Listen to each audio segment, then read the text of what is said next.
Hello, YouTube. How are we doing today? Welcome to the live stream, guys. I am so excited for this game. It's going on the screen right now. This is Lost and Found, and there in the subtitle, you might recognize something you've seen before. This Bed We Made story. Now, This Bed We Made is a very particular game. It was awesome. It was such an incredible game when we played it like a few years ago. In this one, you are a hotel maid. And while you are cleaning the rooms of the people that stay at the hotel, you have to dig into their personal stuff to find secrets, to figure out what is going on in the greater picture and who may or may not have been committing crimes in the hotel. And I'm not going to spoil much more than that if you haven't watched it. I highly recommend you check out the video I did on that game. It was awesome. Now, Lost and Found is a standalone spin-off on the This Bed We Made universe. It is like 2 hours long. We're going to be playing it obviously right here at the very beginning. And then there's a horror game, by the way, that came out that I'm also very excited for, that we're going to be playing afterwards, but that's a completely different thing. So yeah, in this one, I'm assuming we are a cruise maid instead of a hotel maid. Now, I don't know if it's going to be similar gameplay. I'm assuming we're still going to be like a detective a little bit, like snooping into people's stuff, figuring out who was the murderer, etc. And yeah, I really like This Bed We Made, so I've been excited for this one ever since I heard they were making it. So let's just hop in and do it. I'm excited. Let's play. Have you played This Bed We Made before? While playing This Bed We Made, first is recommended. It is not obligatory. If you choose to start Lost and Found without having played the first game, story choices from Sophie's previous adventure will be made for you. Have you played This Bed We Made, and do you wish to carry over your story choices from the first game? Yes. I don't know if it's going to be like able to read my save file since I did not play it on this computer, so I don't know how that's going to go. I would have to dig into my brain because I did do multiple endings in that game. Like, which one was our true ending? I don't really know. But anyway, it's been a while since I played it. But let's just say yes. Oh, here we go. Who did... Yo, Xander! My goodness! Thank you for the 30 gifties. My goodness. Thank you. Thank you! The golden hype train level 10. What is happening? We definitely did Beth, right? 100%. I think we did lesbian arc for sure. Beth, confirm. Did Sophie go to prison? I think in my first playthrough, yes, but then we did the other ending and we did no. But I think we did get yes. So I guess we should go with the first. I wonder how that's gonna matter in this. We did not? No? Has anybody watched this video recently? It's been like several years for me. I don't remember. Oh, they ran away together. Yeah, you're right. No. Did Bernard offer to promote? So if you're confused right now, don't worry. This game is going to go on from here. This is just, we're setting up the few choices that we made in the first game, but I'm assuming, as they said, it's standalone. Did Bernard offer to promote Sophie, and did she accept choosing to stay on as a governess at Clarington? He offered. She did not. He offered to promote us, but we did not accept. So, and did she accept? So we're saying no. We did not accept the first time. On the first playthrough, we didn't, but then we did a replay, and then we did. Like, we did several endings in the game, so it's a little confusing if you watched everything, but we said no on the first one. Oh, there we go. All right. There we go. Yeah, we did a very thorough playthrough of the first game. It was awesome. Low Birth Games.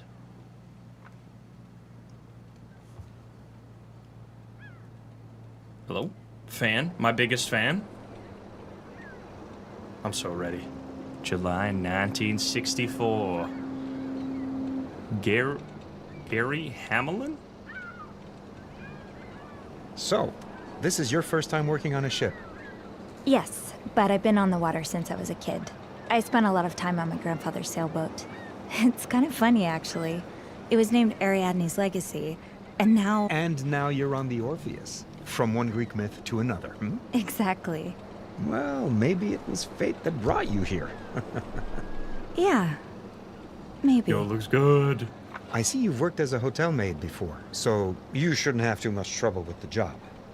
The main difference between a maid and a stewardess is that, on top of cleaning the passengers' cabins, you'll also have to bring them coffee, deliver telegrams, that kind of stuff. I think I should be able to handle that. I'm sure you will. So, do you have any questions before you start? Here we go. So, welcome. I'm so excited to play this game because the first game was amazing. Now, if you haven't watched this bed we made, the game is a standalone game, but it is in the same universe, and we are playing the same character as previously. What do we have? We are going to be making all kinds of choices during this. We're going to be snooping into people's stuff, figuring out who's the murderer or whatever crime has been committed. Or maybe there's no crime. Who knows? Let's just, let's do stuff. About the cleaning... I was wondering, how in-depth should the cleaning be? Well, the cabins should be thoroughly cleaned at the end of each trip. But during a trip, you just have to do the basic stuff. Make the bed, empty the garbage cans, the ashtrays. Perhaps clean a few stains here and there. That sounds pretty straightforward. Any other questions? About the coffee and You telegrams? talked about bringing coffee and delivering telegrams? Yes. If a passenger asks you for tea or coffee, there are little stations throughout the ship where you can prepare it. If they want anything more complex, you can direct them to the lounge or the bar, depending on the hour. As for telegrams, the purser's desks usually takes care of them, but when they're busy, they may leave a pile of them for you to deliver. We're gonna Alright, definitely read got the it. mail.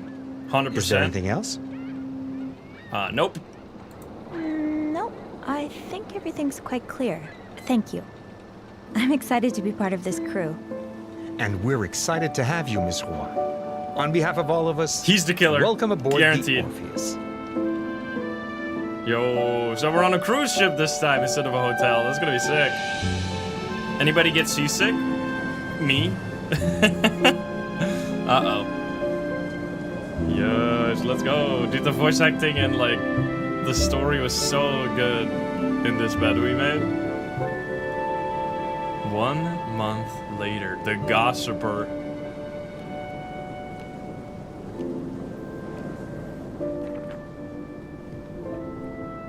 We're on the Titanic. Oh yeah, wait a minute. Wait a minute. We might get in trouble, huh? Dude, imagine. Sophie's back. You started a new game by carrying over your choices from this bed we made. So the game is standalone, but it is in the same universe. So you can understand the game completely if you haven't watched this bed we made, but there's gonna be stuff carrying over that is gonna affect the story. And we just did the same choices we did on our first playthrough of this bed we made. When close to an interactable object, use the corresponding input to choose one of the available actions. So we're gonna be trying to look at everything and find all the details and not make mistakes, figure out who's the killer and not accuse innocent people and stuff. What do we got? August already. Time really does fly. The Liberty Press, August 7th, 1964. President responds to attacks on American units in North Vietnam. Following the attack on 2 destroyers in the Gulf of Tonkin, off the coast of Vietnam and South China, President Johnson has made strides to double the efforts to patrol the Gulf and rout any enemy forces. Naval forces will see their number increase with explicit orders to attack on sight. Air forces will provide additional coverage. Yup. Well, we know the setting. Look at... Caleb was practically scandalized when I told him I don't have a turntable of my own. Maybe I should save up for one. I'm assuming we're not going to be solving the Vietnam War, so I don't think that's super relevant. Besides, of course, the setting. Chariot line, always on course. Always on course. Except when we're not. Like that storm last week. Poor Gary was stretched thin. Yo, the MS Orpheus. I'm reading everything. What is this? Join us in the crew something on August 30th. Selling original Starscape Odyssey. All right, I can't even read that. That's just details, little details. Yep, it's off. Really had to triple check, huh? I definitely got that from Mom. Yo, we got the Coliseum picture. Where are we going? Oh, I need to get my keys first. My bad. Yo, look at these. That looks delicious. So sweet of Gary to bring us leftovers from the restaurant. Can't imagine Bernard doing anything like that. This is all my stuff. We got Sophie right there ahead. We got many people working here. Christine got a bunch of dog pictures. Everybody else doesn't have any person. Oh no, here we go. We got Alice with cat pictures. I'm snooping. I'm snooping already. Happy birthday. Aw, is this for me? Oh! Well, I guess I can take a little peek inside then. Should we really do that? Will there be consequences? Let's find out. Open. Is it too quiet? Is the game too... We should check the sounds and everything to make sure that it's all good. It sounds loud for me, but I might have just turned up my own volume. I can turn down my own volume. And I should definitely... Well, we're snooping. We're snooping, of course. Well... Sorry, I'm adjusting the mic slider. I think that's fine. It's a little low now for me, but the game is otherwise so loud. Yeah, we'll lower the music. Alright, open! Oh my god, that's so I've sweet. gotten so many birthday wishes. Teresa, Gary, Caleb, everyone. Look at that! I'm not reading everything. That's too much snooping, but that's very cute. Let's put it back exactly in the same spot. Do not let them notice. We got a bunch of Tupperware. Let's close this so they don't find out. There will be consequence. Oh no, leave it half open. You silly goober. They're gonna notice. That is so sweet. I'll look outside. Look at the... I'm gonna get seasick, man. I'm gonna also increase the volume now. Let's see. We're gonna turn down music to like 50, 65, something like that. Wait, does it say... Disable licensed music. Oh my god, I didn't stick that yet. Don't tell me. Okay, this music was not licensed. I'm saved. I'm saved. Sorry, I'm moving and like kind of adjusting as we go. So if there's anything wrong, let me know. I'm just making sure that I take up very little space. What does Q do? Time to get to work. I should grab my keys from my locker. I see. It just tells you the objective. What do we got here? We got lots of stuff. I miss you guys. We got the people from the hotel, or fellow workers in the hotel. Paris. Paris was even more amazing than I thought it would be. And there's still so much I haven't seen. Look at that. Caleb's been a great piano teacher, but it might take a while before I'm able to play this one. I can't read notes, man. This is just mumbo jumbo to me. Complete nonsense. Sophie? No, not yet. Wow, you've been holding on to this one for a really long time, huh? Storytelling? Look how wrinkled the shit is. Dear Bean, August 2nd, 1964. When we made things official, I didn't expect to find myself in the position of the lovely Navy wife, writing sappy letters to her absent paramour. Out at the ocean. Look what you've done to me. It goes without saying, but I miss you every day, Bean. I look at that picture of you in front of the Eiffel Tower whenever I'm having a bad day, knowing that you're out there sailing, seeing the world, living your dreams. It puts the biggest smile, silliest smile up on my face. I should bring it into work. It might make the bar a little less gloomy. Also, I know there's toggle plain text, but I like reading the actual text, even though it's a little hard to read. To answer your question, well, I need at least 3 more sheets of paper. I love the bar. I do. But it's like for every leak I manage to patch up, another one springs up, literally and figuratively. But you know me, I never give up, and even against better judgment. I'll have this place all fixed up in time for our next date night. Stay out of trouble.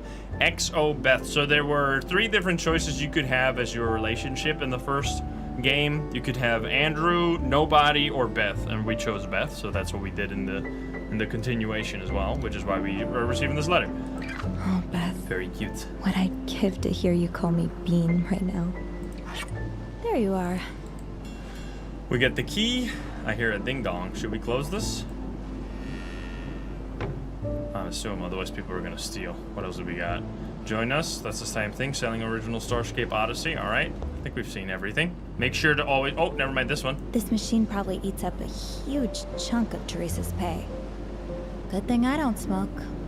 What happened to Beth? She's on the mainland. We're on a boat. We're on a boat right now, going to work on a cruise ship. Well, we've already been working here for a month, apparently. Anyway.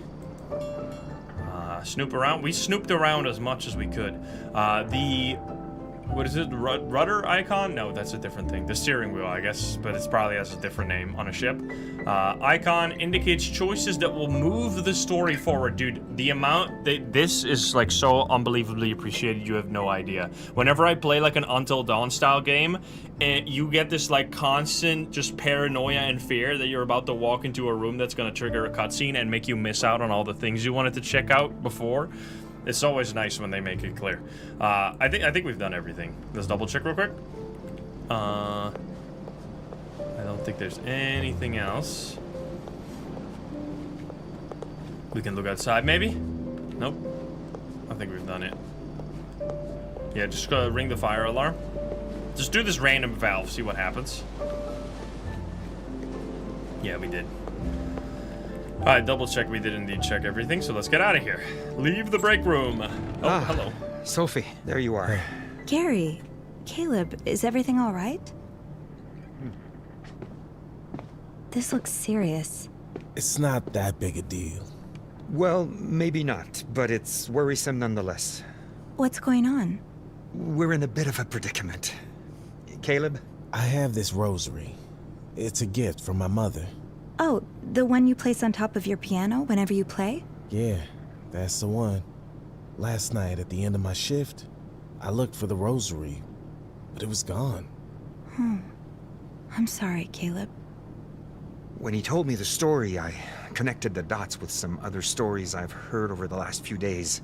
Staff members mentioning they'd overheard passengers talking about lost wallets and such. I'm afraid one of our passengers is a thief.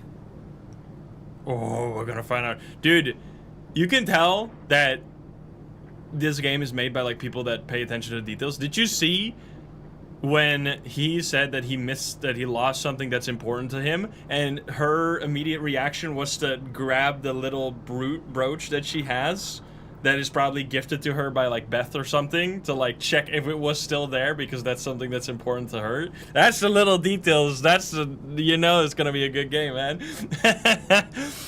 All right, do you have any suspicions? Do you have any suspicions as to who it could be? I left the piano once to go to the bathroom. I was gone for a couple of minutes. Anyone could have grabbed the rosary during that time. I talked to Janice, but it was a busy night at the bar, so she says she didn't see anything. Okay, we need to talk to Janice. See if she knows anything more. Why do you think the passenger is, or the thief is a passenger? If you don't know who it is, what makes you think it's a passenger?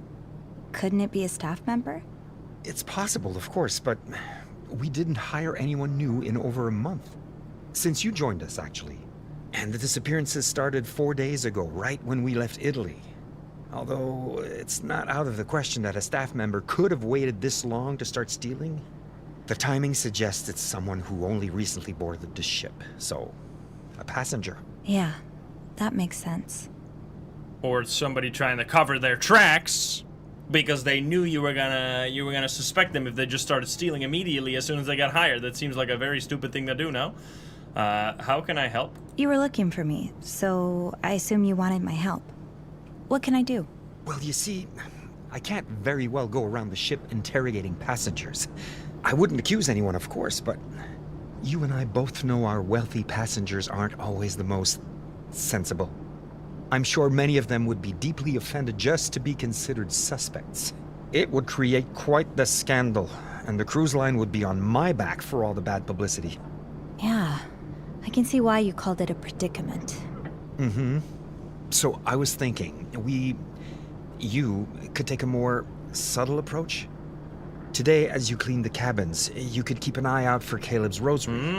If you find it, as well as any other stolen item, you could return them to their rightful owners. That way, there would be no scandal. And at the next port, I could have a discreet talk with our thief and tell them never to set foot on the ship again. Yes, I think I can do that. Ah, Sophie, you're a lifesaver. Truly. Come see me when you have any news, all right? Permission to snoop granted. Just for the record, this wasn't my idea. It won't. Oh, we got a choice. Our first actual choice. It won't be my first time snooping. He can be a little intense, can't he? Let's not give away our whole shtick here. Gary can be a little intense sometimes, can't he? You get used to it. Well, this is not how I expected my morning to go, but I'm happy to lend a hand. Thank you, Sophie. I appreciate the help. Your rosary, it's blue, isn't it? Yeah, the beads are blue. Or used to be. Half the paint's gone now. It's really old, and it's probably not even worth a penny, but I don't know. Don't worry. If it's in one of these rooms, I'll find it. Well, Wait, why did it get stolen have then? fun snooping. There must be something of value of the rosary, no? Or is it just like a wooden rosary? Why would you steal that? That this is literally worth nothing. Steward's pantry. Just like stealing. Oh, here we go. Investigation. Radiogram Radio Corps International. MS Orpheus. Mr. Grant Hudson. To Mr. Warner Ogborn. You better find new one before next race. Get rabbit foot or something. I don't care. Just get back to track ASAP. What? What are you talking about? Something missing? You better find a new one before next race? Get like a rabbit foot for good luck? Are they doing horse racing? I'm not really sure. You better Anyway. deliver this to Mr. Hudson's cabin. Okay, we're delivering to Mr. Hudson. We got... Teresa's great at cleaning after others, but not so much after herself. Chariot Line. Grant Hudson. Okay, he lives in room number 301, right? You said Grant Hudson is who we need to send it to. We have Irene, Francesca, Ethan, vacant, 309, and then Marco, and sometimes there's multiple people. And then we are working together with Teresa and Sophie, which is the lady that was smoking, apparently. All right. Press tab to open Sophie's journal and check the new clues section. Sticky fingers. Apparently we've got a thief running around the Orpheus, pocketing things that don't belong to them, including Caleb's rosary. I want to hope they have a good reason, but whatever it is, we've got to get the stolen items back. Gary's asked me to take a look around our passengers' rooms while I'm cleaning today. I'm never opposed to a bit of snooping, and this time it's at the behest of my boss. I'm not sure if that makes it more or less fun. So yeah, previously we were doing this unprovoked. We just loved the art of snooping, and then we found out there was some criminal business going on through that way. Turning a corner, so in a couple of days I'll be turning 28. I didn't imagine I'd be spending my next birthday in the middle of the Atlantic. I know it's common to dread getting older. Mom certainly hated it, but I can't say I mind it. I've never really known what to do on my birthdays, and I don't think anyone here even knows when it is. Aside from Gary, maybe? It must be in my paperwork, so all I'm expecting is a normal, quiet day. Well, that was false. They wrote a whole letter. I don't think anything could beat one of Beth's birthday plans anyway. Typically, they'd involve attending a show or an art exhibit, dinner at the most amazing hole-in-the-wall restaurant you've never heard of, a poke into a speakeasy for cocktails, and wrapping up the night with coffee and a butterscotch pie at Harry's Diner, our favorite. If anyone knows how to plan a night out in Montreal, it's Beth. Maybe I'll treat myself to a slice of pie from the kitchen. It won't beat Harry's, but it'll scratch the itch. Bon Brasset de Paris? I don't know if I said that right. Oh, and I finally got to go to Paris a couple of weeks ago when the Orpheus was docked in France. Seeing the whole city from the top of the Eiffel Tower, spending hours perusing the Louvre, feeling the powerful solemnity in the halls of the cathedral. It was everything I'd always imagined it to be. I can't wait to go back and to visit every other place in my bucket list, which is growing by the day. New Horizons, what a month it's been. I bought a new journal right before we shipped off, and I've been so busy. I haven't had a chance to crack it open until now. Time to get back into the habit, Sophie. I spent the last month working on the Orpheus, a luxury ocean liner. The work itself isn't anything new. There's something about cleaning and making beds that I'll never tire of. But being out on the open water, traveling between continents, meeting people from all over, it's a dream, honestly. It still doesn't seem real some days. I can feel my horizons broadening every day that I spend on the Orpheus. I'm even learning piano, thanks to my friend Caleb. It's exactly the kind of fresh start I needed. Everything back in Montreal, everything with Mom. It was time for a change of scenery. Of course, I miss Beth terribly. I hope she's managing all right with her bar back home. I really can't wait to see her again, and this time I'll be the one with exciting travel stories to share. Alright, we got characters. We got the different characters here. We got Andrew. Oh, this is the Andrew. Yeah, I met Andrew back when we worked in the Clarington together, the hotel. We got Beth, of course. We have our colleagues, Gary.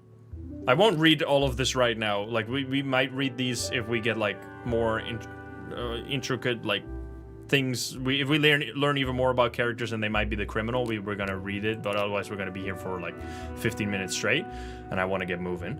We got Caleb as well right here, and we got passengers, all the different passengers here as well. I'll just click on it so that in case you want to pause and read it right now, you can do so. Clues. We have Caleb's rosary, the one that's missing. Grant's telegram we just read. And then cabin plan so that we know where the things are. So we need to go to 301. Should also, so sometimes top left is stuff. I'm seeing that I have a key which is directly under chat. Otherwise it'll be like an awkward, I guess this could work just to have it like not, but then it will be on the subtitles. I guess like this.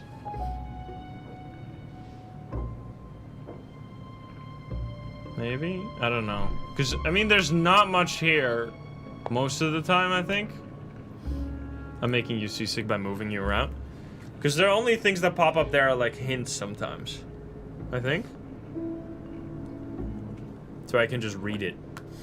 I can just read it out, I think. I think that'll be the play. Alright. Yo, look at all this stuff. Make beverage. They don't really want anything right now, right? We got wine glass, we got cup. We need to get the 301, which is on the left side, the third room. I would assume that's what that means. Now, let's find this thief.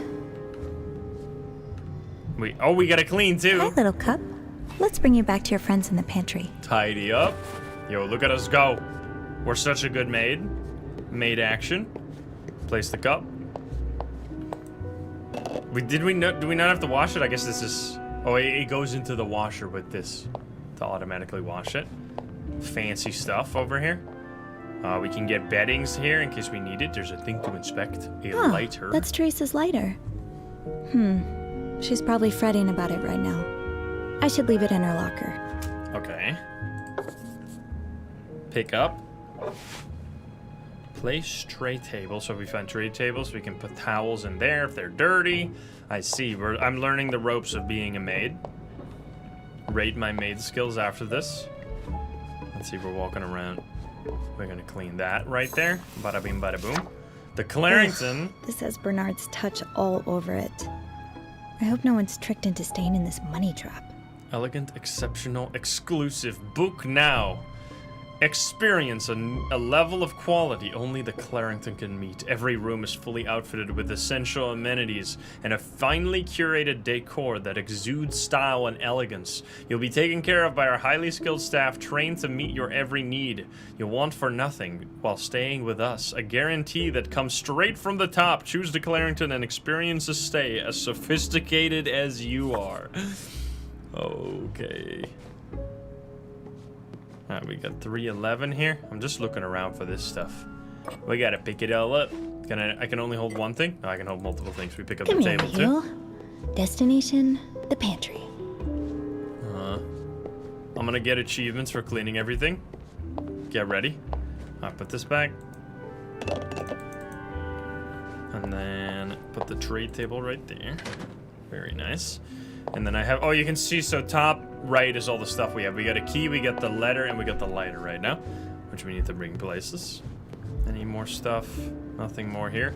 Let's go to 301, which is this one right here. Use the master key.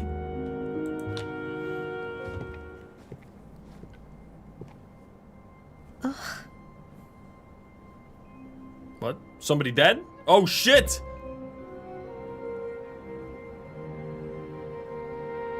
Well, well, well.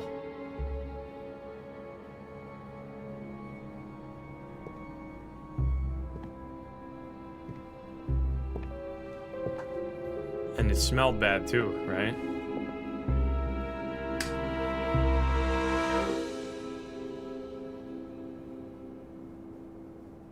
What the hell happened here? Clean. Should we really be cleaning up the crime scene? I think that's a bad idea, no? Excuse me? Please tell me this isn't what it looks like. I don't think we should clean this. Pick up? No, we shouldn't pick it up. Are you stupid? This is where I remember you could do that in like the original This Bed We Made as well. You could clean up and like try to frame people, I think, stuff like that. Place telegram. Yeah, let's place it here and ignore everything else. Dear Grant, I get it, I really do, but at a certain point you need to make the call. Do you really think that it's still just a temporary slump? If you ask me, someone who knows you fairly well, I'd like to think it's obvious that you've lost your taste for racing, and it's time to move on, plain and simple. Don't draw this out like you do. Just tell Warner you're hanging up your jacket and moving on to something else. Speaking of managers, Dominic's been in my ear about buying your Ferrari. I hope you'll consider it. He's always in a better mood for a few weeks after getting one of his shiny new toys. I think of it as a symbolic gesture. You sell your race car, close that chapter, and use whatever absurd sum of money he gives you to jump into your new passion. It's a win-win, baby. I love how you've taken to Italy. It's enchanting, isn't it? Maybe we should think about a summer house along the Riviera. With love, always. Sandy? I see. Fundamentals of soil science. Bro. Sounds riveting. What has happened? Is there a body in here? What do you guys think? Horseshoe, lucky penny, lucky... Oh, he's trying all kinds of different luck things. I see. Wishbone, lucky star. So, most of these don't work. We got a cup. I don't know if I should be touching any of this, man. Definitely not cleaning. Are you crazy? Clean up? No, I'm not touching. I'm stepping on the blood right now and dragging it all over the place. Not a great idea. All right, let's check this. It's locked. Oh. No, we're not. Also, how would you even clean this? No, ain't no way you're gonna clean the blood out of the carpet without like advanced tools that you clearly don't have on you right now.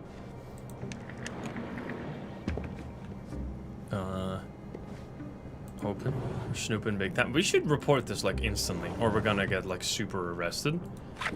Dear Sandy, greetings from Italy. Well, not really. I wanted to send this before I left, but I've been so busy.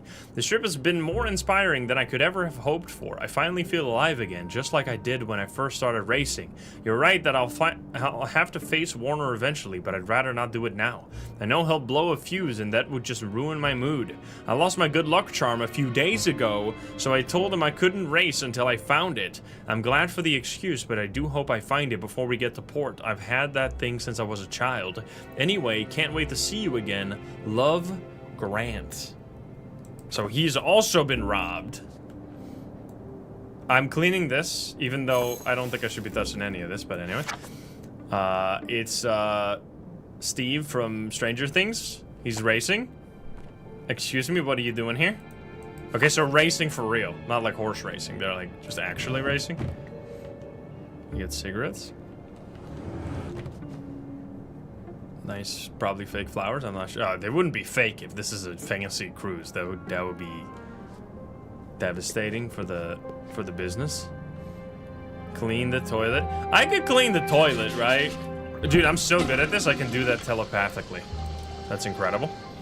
Maybe if I clean stuff, they'll know that I was here, though. Which might not be good. Just the urge to clean is too strong, man. I can't stop it. There's a key right there. Come on now. What is that? Is it fake? Is this false alarm? It's sealed tight. I don't think I'll be able to open it. It's sealed tight. Yeah, I know. I Sorry, don't think I'll like be the able sound. to open it. I get another key. Close. Open. Always be fearless, my champion. Love, Mom.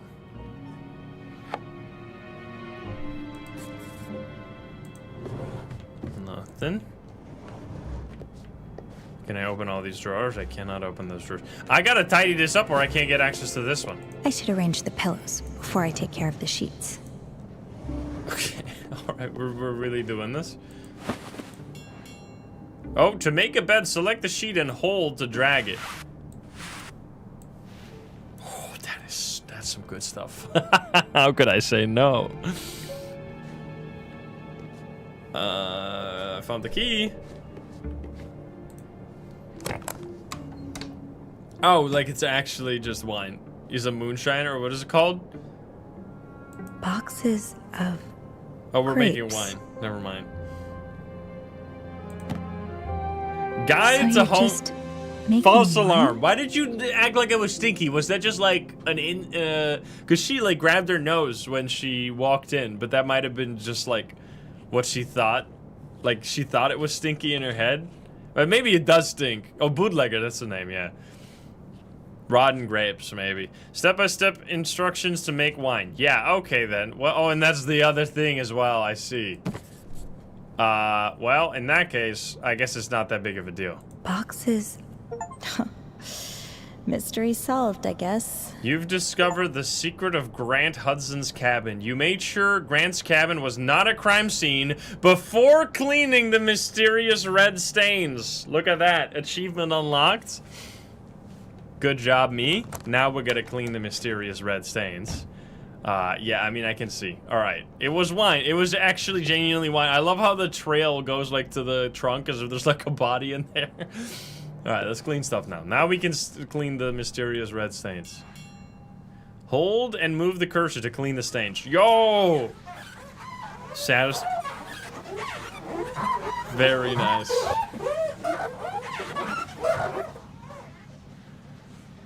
You hate the sound? How is this not a nice squeak? Well. So this is some kind of winemaking tool. I wonder what, oh, I should have, no, but could I have talked about that before? I wonder what she would have said. Is this the murder weapon? Maybe. Off to the laundry chute, my friend. You're gonna have a lot of trouble cleaning red wine stains out of a white towel. Similar, like, there's no way, they're probably gonna make me do this with, like, just a, okay, dude. Oh, wait, it's actually, no, it does leave stains behind, you see? It is still stained. Oh, this is, okay, that's actually realistic. I don't think you would ever get that out of there. Or it might just be wet. I mean, it's wine. You're gonna be screwed. That's done. We're gonna have to bring out some bigger guns. Clean that up as well. Shouldn't we put that in the trunk? Alright, what else? I placed a telegram. Bada bing, bada boom. So we got a racer who has also lost their Lucky Charm. Is that gonna be here? Stolen object? Why can't I write down the other thing? Because there's also been another thing stolen, right? Not again. Oh god, I was relieved when the only crime scene I thought I'd encounter today was petty theft, but one glance around Grant Hudson's cabin and it seems like something else is up. That pungent smell, the mysterious stains, the odd wooden tool in the bathroom. Please, please, let there be a rational explanation for all this. I can't do this again! Never mind. Okay, Sophie, deep breaths. Let this be a lesson to not let your brain jump to wild conclusions. There was a rational explanation for everything in Grant's cabin. Thankfully, he was just trying his hand at making wine. I guess he couldn't wait until he got back to land. A little odd to be sure, but I can't say I haven't seen odder things over the years. Well, how about all the fucked up stains he left in the carpet? Like, we're gonna have to replace this shit now. We can't, like, have another guest stay here. That's ridiculous. Oh, I forgot to grab clean towels from the pantry. My bad.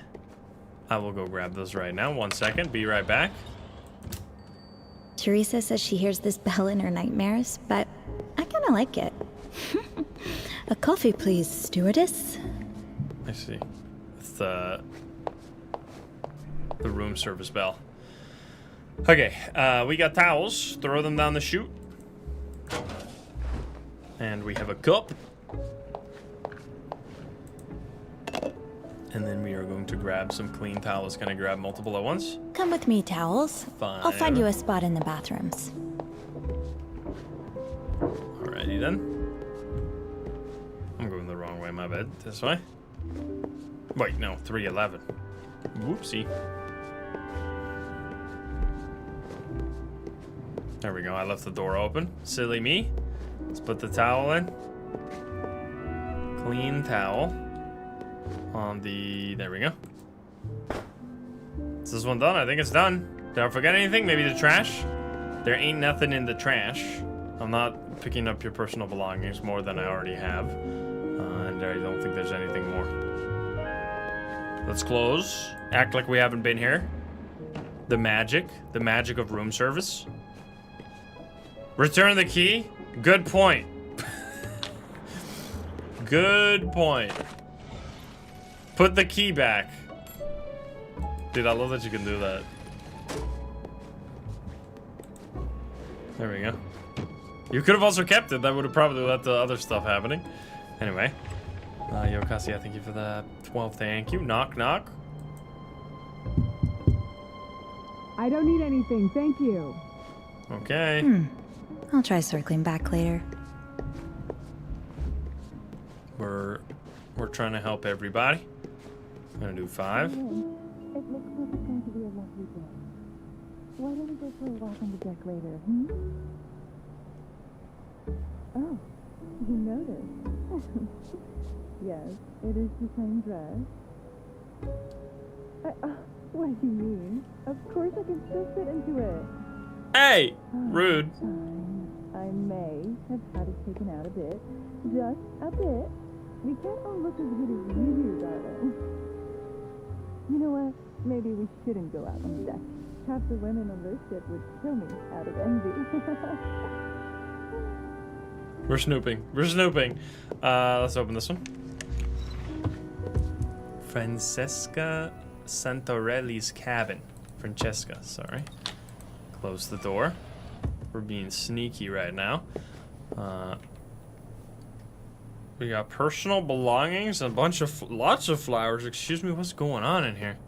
Yo, this looks nice though. What the hell? Look at that. Not even a knock. I mean, apparently there's nobody here, and I guess I knew that. Clean up the flowers. Flowers in the trash. What's this? I'm gonna toggle plain text on this one because that's absolutely unreadable. My bell, my shining star, my world, my loving son. Bruno Santorelli, born... oh no, this is gonna be sad, isn't it? April 15, 1934. Named after my dearest nonno, Bruno Lucio, a dedicated man who worked tirelessly for his family. Bruno was always hardworking, driven, put the business above everything else. Did his family proud by growing the business and achieving so much success. An incredible businessman, husband, and son. Would have been a wonderful father if his wife... okay. I don't know what you were gonna say after that, but I think you scrapped it for a reason. We return his body to the earth, him to his family's hometown of Sister Nino, so that he can rest forever among his family, and so that his connection with our homeland can never be severed. He will always be my Coco di Mama in this world or the next. Feels bad, man. These are never easy to write. Thank God I had Beth's help, or mine would have been gibberish. I guess she threw it in the trash, so she wants it to be cleaned. So I guess I will clean it. What else? There's no crime scene here, right? Like I'm not being illegal right now. I think I'm fine. Place clean towel. Bada bing, bada boom. And we clean. Squeaky, much less dirty, this one.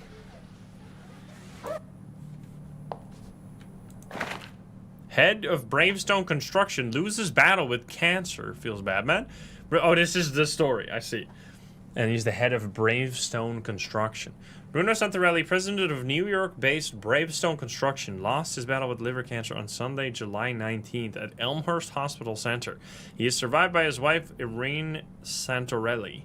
Bravestone Vice President Harris Babignon has assumed the position of interim president temporarily, with an official succession yet to be declared.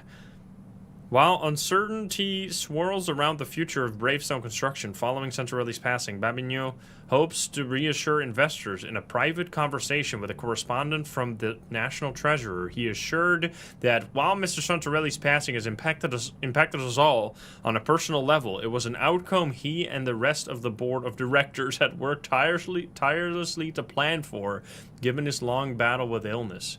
With the help he graciously offered in the last months of his life, Bravestone should have no issues holding strong in the wake of this tragedy. Do not sell your stock!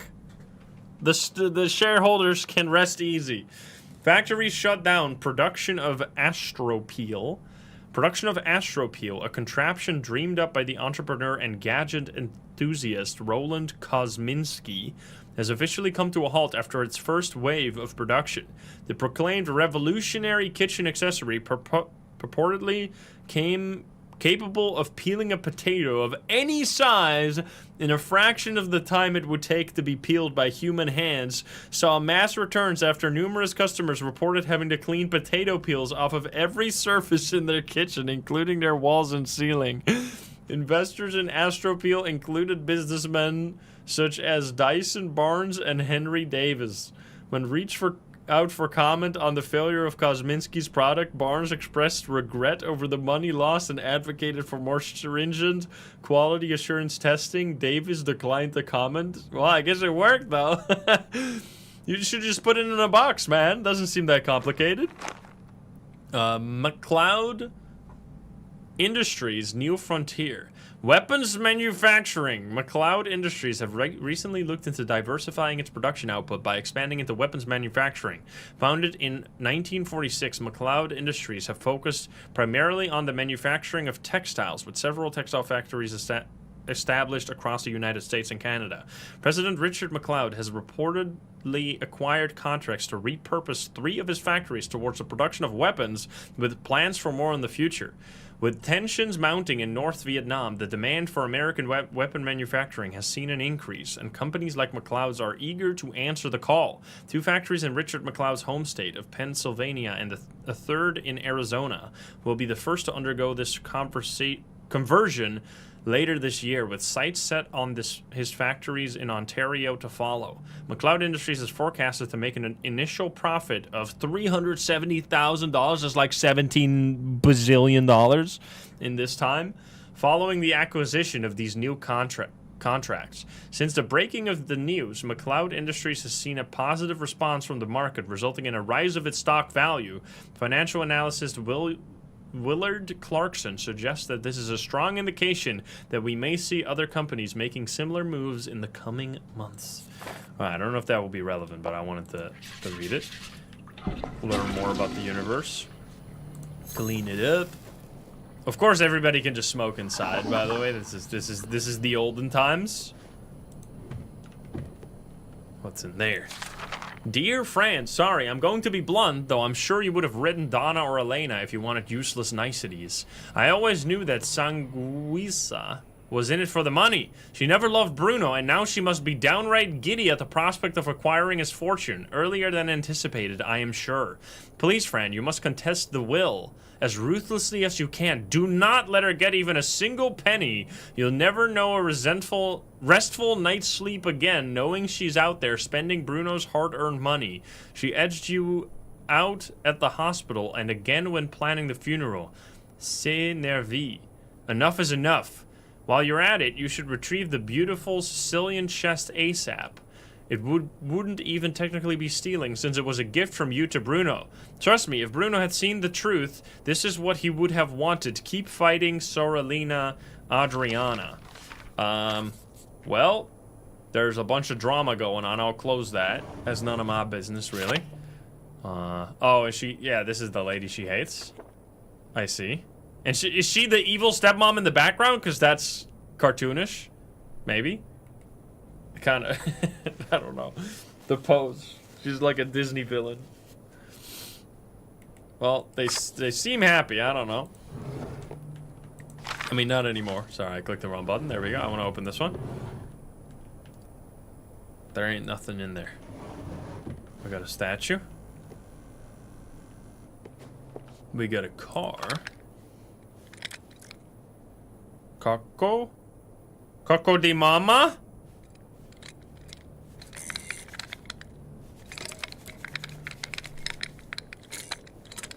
What the fuck? There's a little piece in there. Something is loose.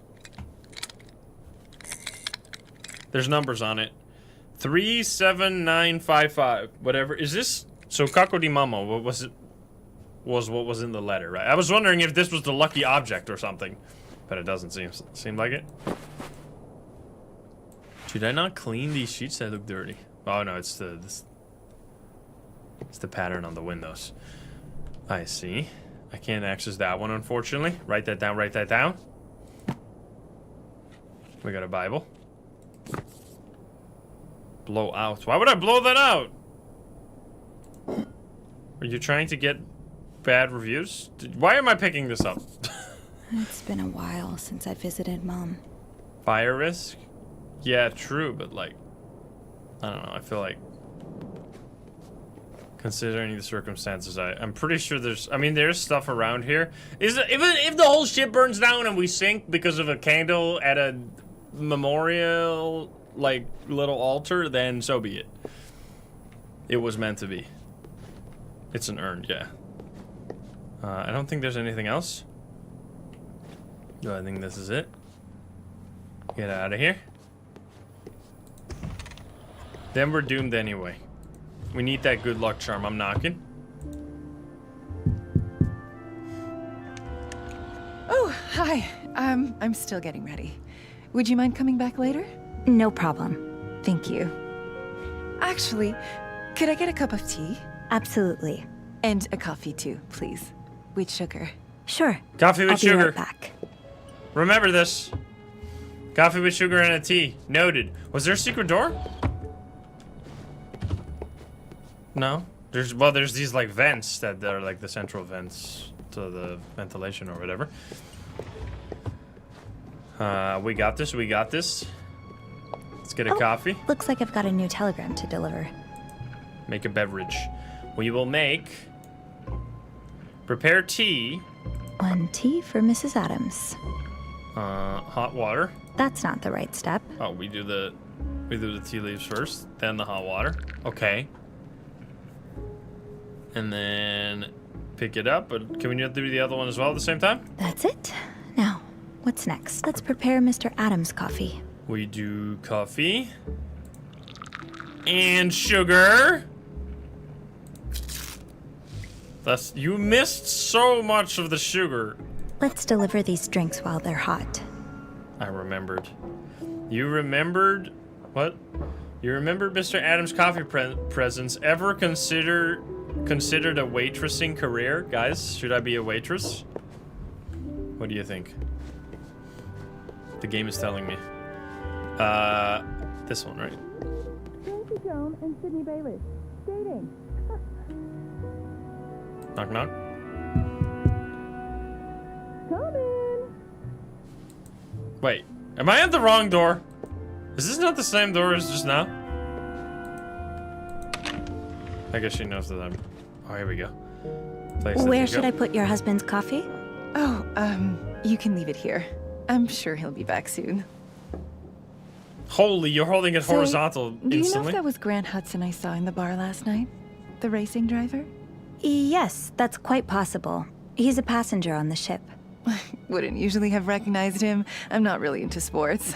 But ever since he's been dating Cindy Bluth, I've seen a lot of him in my magazines. They make a very cute couple. They sure do. Ah! Sandy isn't here with him, is she? I'm Are afraid you not. trying I to... haven't heard of any big race lately. I wonder what he was doing in Italy.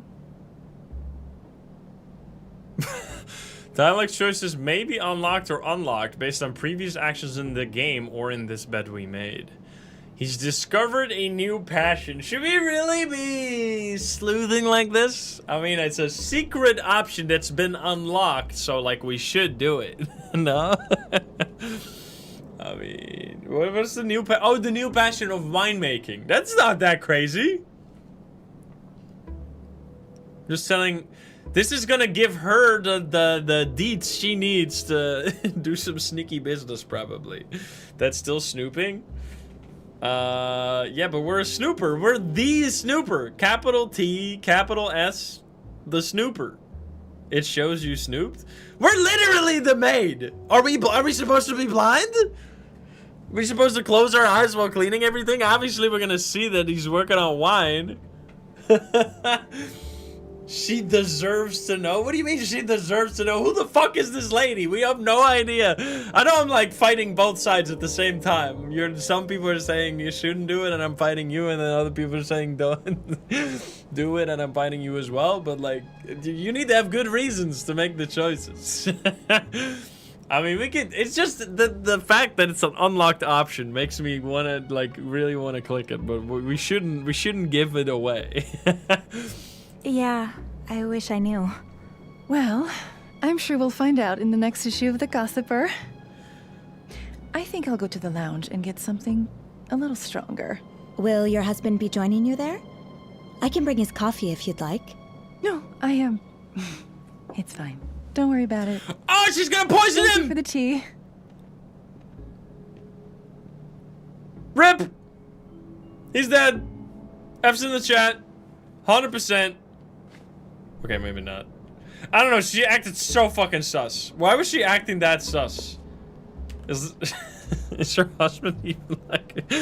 I'm starting to build all kinds of crazy conspiracy theories. Just the way she was talking. Just like the husband doesn't even exist. What's happening here? We got... Look at that. Fancy as fuck. Anyway, one thing at a time. I'm getting analysis paralysis. I'm picking up your cup. I'm just leaving the coffee, which is gonna be like completely useless in like 20 minutes. But okay then. Aw, you two make an even cuter couple than Grant and Sandy. Sneaky. Honeymoon, August 1955.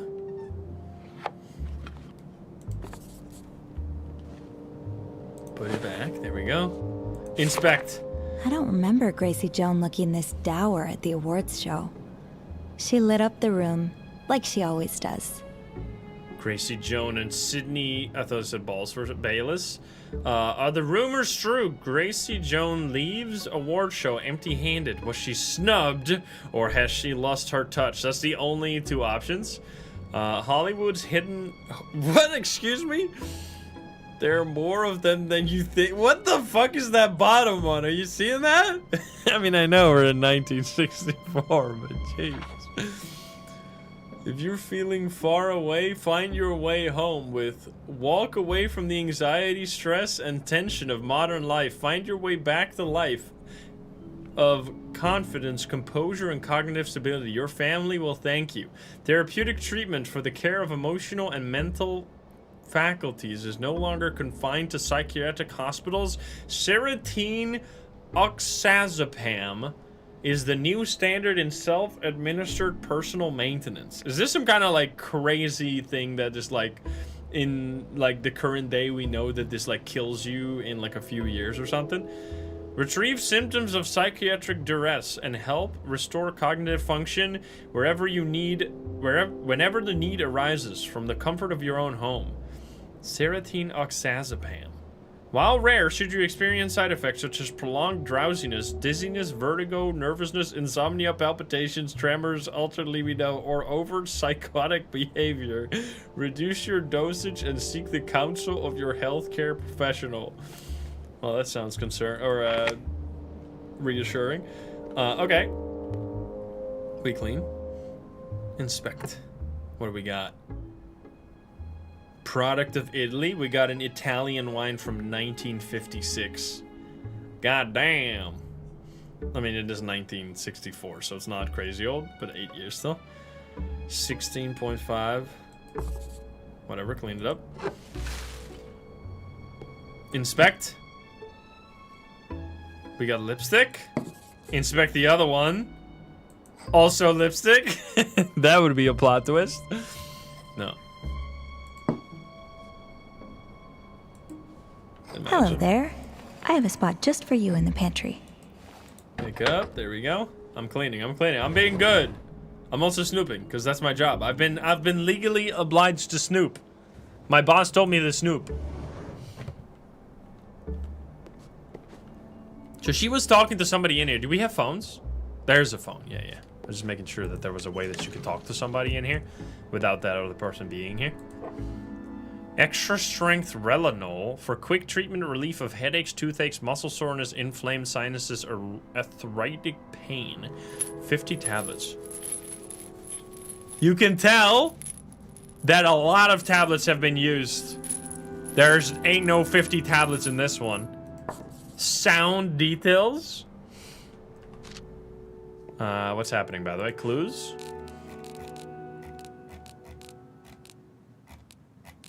There's a lot of stuff. Headache pills? Yeah, okay. You can just read everything in case you forget. Oh, and there's a nauseaid? Fast-acting stomach relief. Fights the indigestion, nausea, diarrhea, now in tablet form. A little bit more, but still only a... Definitely not 50, though. Oh, wait, there's no 50. It doesn't say 50 on this one. Clean. Did not use the bath. I'm not cleaning up your medicine, obviously. You didn't even use the towels because you didn't use the bath. That makes sense. There's a thing. Looks like a torn up letter. Maybe I can find the other pieces around the room. Ah. Let's see. See another piece. What else do we got? I'm no expert, but this definitely smells fruity. Golden Stag. Cologne. Splish, splish. Close. It was open. The fuck you say to me?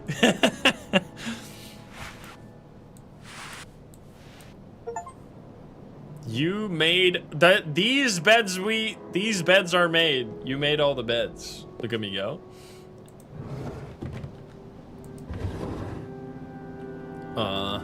We have underwear drawer. What else? There's gotta be more secrets now. More letter pieces. We have lots of medicine. See a little piece. I just need a few more pieces now. Mom took so many pills too.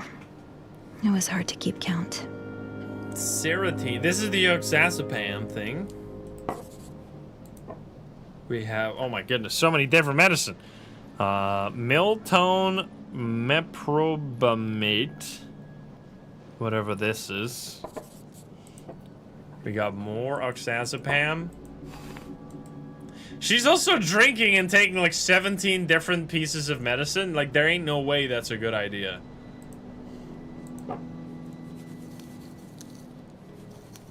This is water. No, this is like a... Oh no, this is capsules. As well. Yo, it's crazy how, like, the sound is different every time, right? Like, there's way more in this one than there was in the previous ones.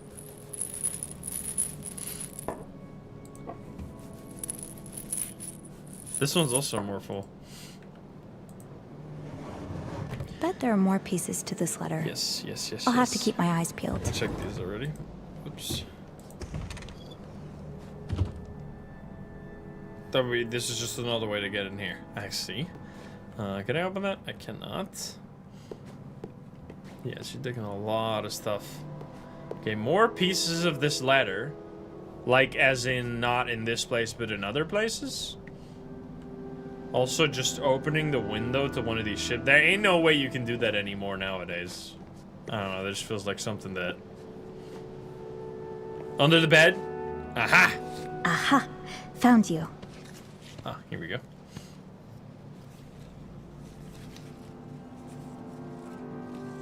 Oh, because the smoking, maybe, yeah. Well, here we go. We do corners first. Can we rotate? AD to rotate. We got top. I'm just trying to get it somewhat out of the way. Let's move things to the side here. AD. Boom. We have bottom. We got bottom corner. Other bottom corner. We have middle. Middle goes away. I'm just setting up the edges. I'll put it in the middle here so you can all see. There we go. That's definitely here. Fits perfect. We have that one right there. Then we need you probably go there. That seems to connect. That also connects. And then any more edges? I think this is the letter complete. Yeah, there we go. We got all the edges completed. Then we just align the text and we'll see where it falls. Align all the pieces. Anything? This one looks like right there. Beautiful. Oh, this is satisfying. Then we have this one down there. We got that one. Look at that. Piece in the middle. No, I want to do these ones first. Boom. Boom. Boom. Very nice. What does it say? Inspect. Mrs. Adams. April 26. While we don't know each other, I did know your husband, Ethan, quite well. I've debated sending this letter for years since the accident, but I couldn't find the courage until now. As Ethan's favorite saying goes, better late than never. Your husband kept a secret from much of the world, including you, regrettably, though likely a negligible comfort at this point. You should know that he did intend to tell you, and I'd say was even on the cusp of it before he was taken from us so suddenly. Perhaps you already knew or suspected, which would allow me some relief. I realize that by sharing his secret, I risk compounding your grief, but I know that that's far from my intention. I simply believe the woman who loved him all those years deserves to know the truth. Ethan was a loving man, but by all measures, but he saved his deepest expressions of love for the men in his life. I'm terribly sorry for your loss. Wait, he's dead? I thought she said that... Wait, who's the coffee for then? Won't anybody think of the coffee that's getting cold on the fucking table over there, man? I made it with love and care. Fucked up. Mrs. Adams. He's dead, NK. What the fuck? What's the... These are revelations, guys. In the year of our Lord, 1964?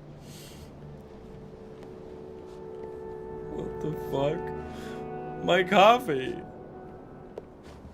Alright, well, at least he's not getting poisoned.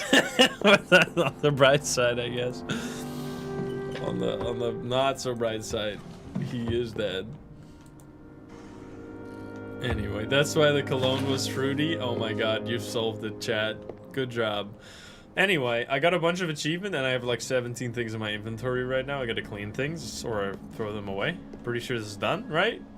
I don't think I should leave this here. There we go. Close. I got achievement. You read the contents of Virginia Adams' letter, by the way.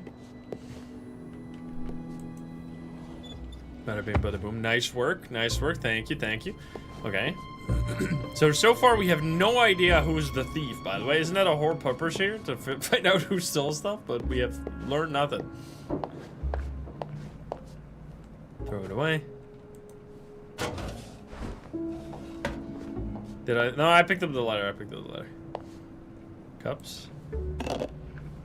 Wine glasses. Boom, boom, boom. And then we have a tray table as well. All this noodle. Noodle, thank you for the 18. Right, this is 301. There was one more room that we couldn't go into. We had to circle back around or something. This one? Telegram, true.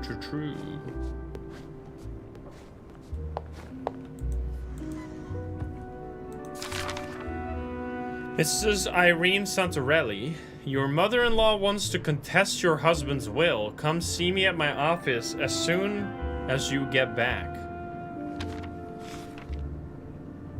I see. This is the lady we just talked to, no? Wait, why did she lie?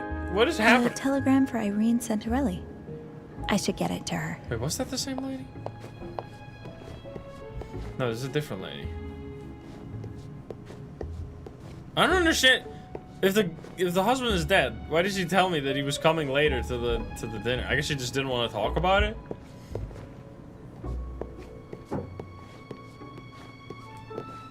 Open this one. Marco and Pietra Giannini's cabin. Is this? This is vacant. There's no point in snooping around an empty cabin. Are you sure about that? That's what the empty cabin would want you to think? What if there's a thief in there? You silly goober. The snoop must continue, man. Alright, there's a lot of stuff here. What is happening? Okay, this is not the right room, by the way. Let's deliver this telegram first, and then we'll do... So this is 311. We'll come back there. Let's quickly deliver the letter, which we should deliver to Santorelli, whatever the heck, which is 30... No. Oh, they're both here. Oh, the drama. Incredible. We got Francesca Santorelli, and we got Irene Santorelli. So we need to deliver this to Irene, right? It was? Or was it Francesca? It was one of them. Irene's telegram. All right, so we need to go to room 303. I see. Which is... we are there. We need to go back out and then this way.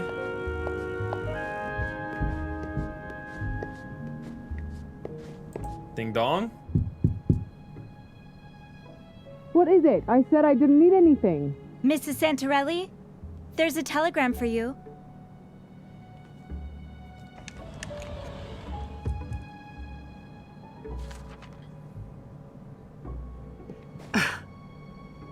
Thanks.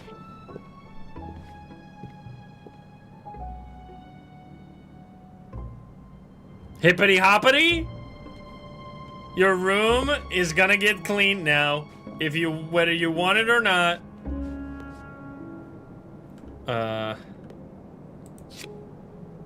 Lucas Sitwell, real estate agent. Call me anytime.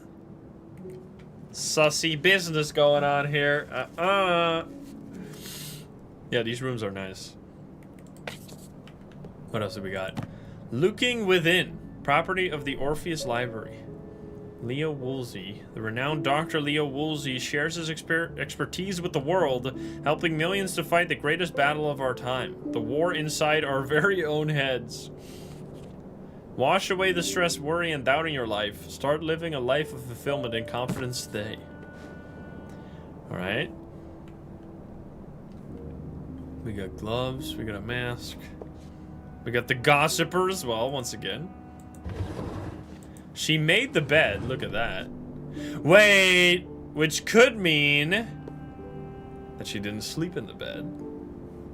Which could mean there's some sussy business going on. Huh? Maybe she just made the bed. Anyway, look at. All black. Ah, I see. That makes sense. You know, I could see Beth in this, back in her modeling days. So they're across from each other, right? This is the lady that hates this is the wife of the man that died, right? The businessman? Or is this not, no, this is the first room, right? This is the winemaking room? Yeah, this is a different room, but they're in the same area.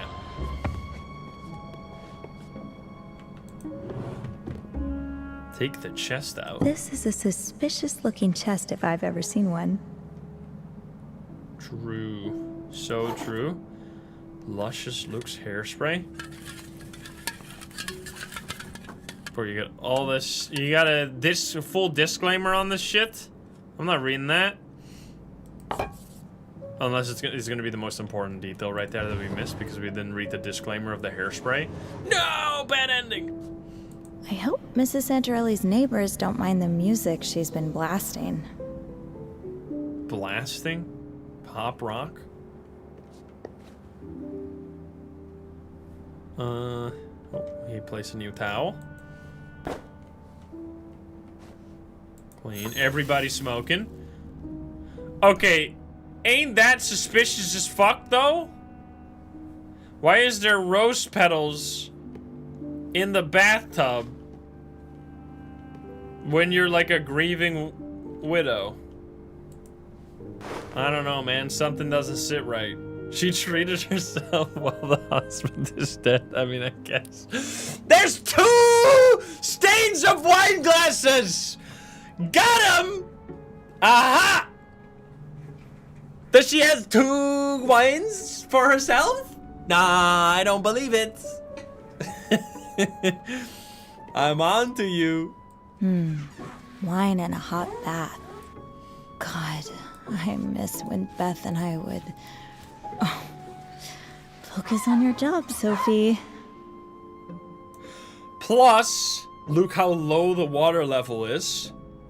That must mean there were 2 people in the tub to raise the water all the way up to the top. Cause there ain't no way that one person would make this tub full. There will be more water. It will be a higher water level. I fucking know it. I'm the bath detective.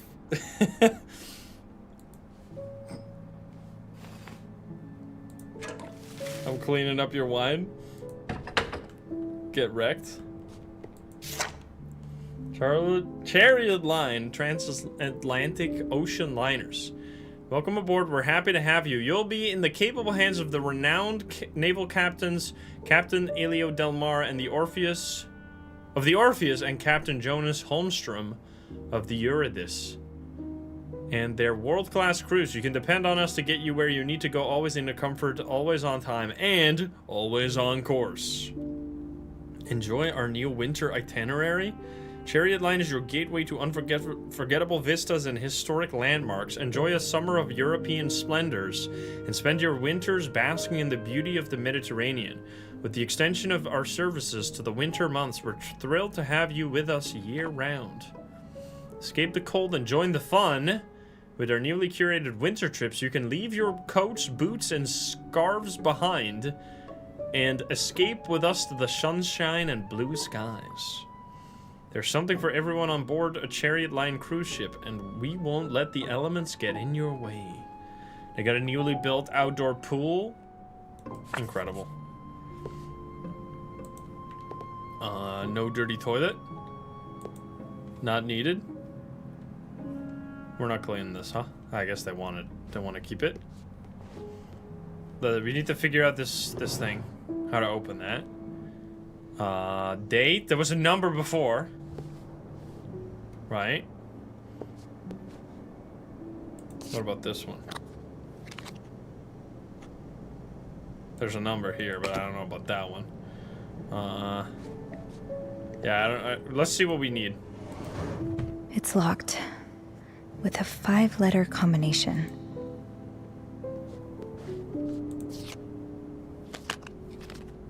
Lucas? Must be. No, I'm gonna... Caught?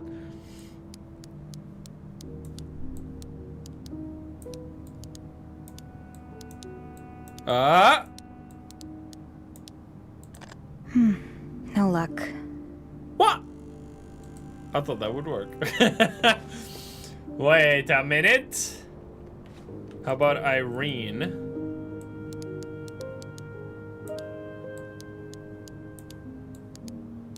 Wouldn't that be like super obvious though? There's no E. Never mind. Bruno, that was the husband's name? Coco?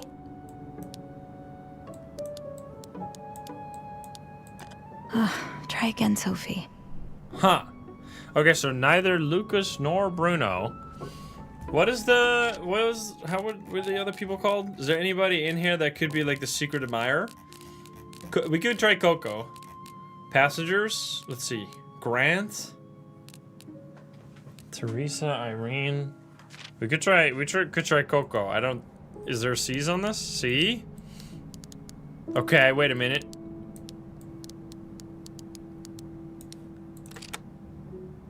What? What the fuck? Oh my god! You kleptomaniac! You stole everything! That's the rosary. Why would you steal that? Caleb's rosary. You can see that he rolled around all the things with his thumb so all the stuff is gone. Gary had mentioned wallets going missing. I bet this is one of them. Hippity hoppity. While just falling short of a medal, Canada's Claudia Strong made a strong finish. Get it? At the final alpine skiing event at Axamerlism this past Saturday, leaving judges and the public in awe. Strong made her home country proud and distinguished herself as having a bright future as an alpine skier. Strong professed her love for the sport and congratulated her competitors, but made it clear that we will be seeing her again at the 1968 Olympics. More on page 11. Okay. Is that the lucky watch? It seems to be busted. Better late than never. That is the watch from the wasn't it the husband's motto of the lady that we gave the coffee and the tea to? What are you... Mrs. Santarelli, why did you steal all of this? Oh, I'm sorry. I didn't mean to. Cut. Are you all right? Is there anything I can do? Would you like something to drink, maybe? Wait, what? Don't. Well, a black coffee. She's gonna hide the Nice. evidence. Yes. I'll be right back. Just give me a moment. What do you mean? You discovered that they... What do you mean we're fucking, we're like, oh, we're crying now? What the fuck? You stole! Place coffee cup? Look at. Poor thing. She's clearly going through a lot. What? What do you mean? Explain yourself! Why did you steal like a wooden religious object from somebody that has zero value but like be important to the person you stole it from? That's the most diabolical shit ever! Don't worry, little cups. I'll bring you some more friends. One coffee for Irene. Black coffee. I put in sugar just to fuck with you. Get shit on. That's the wrong beverage. I can't. That's the wrong beverage. Poor Irene. I hope a warm drink will soothe her. Can I put some salt in At there? least a bit.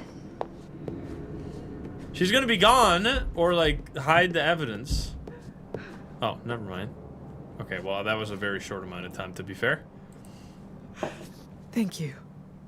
I don't get it. What's happening? Maybe we're gonna look like the asshole because she has like a Mrs. really good reason Santarelli, for this, for some like I don't somehow. want to get you in trouble. I'd just like to understand what happened.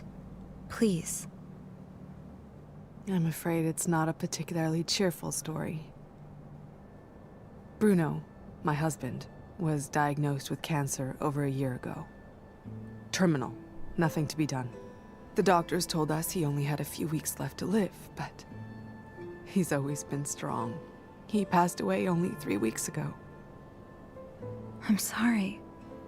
I took care of him for all those months. I wanted to be there, of course. I loved him, but it was so stressful. So draining. During that whole time, I barely went out. I had no social life, spoke to no one but nurses and doctors. The only time I could escape, just for a few minutes, was when he'd be resting and I'd flip through a gossip magazine.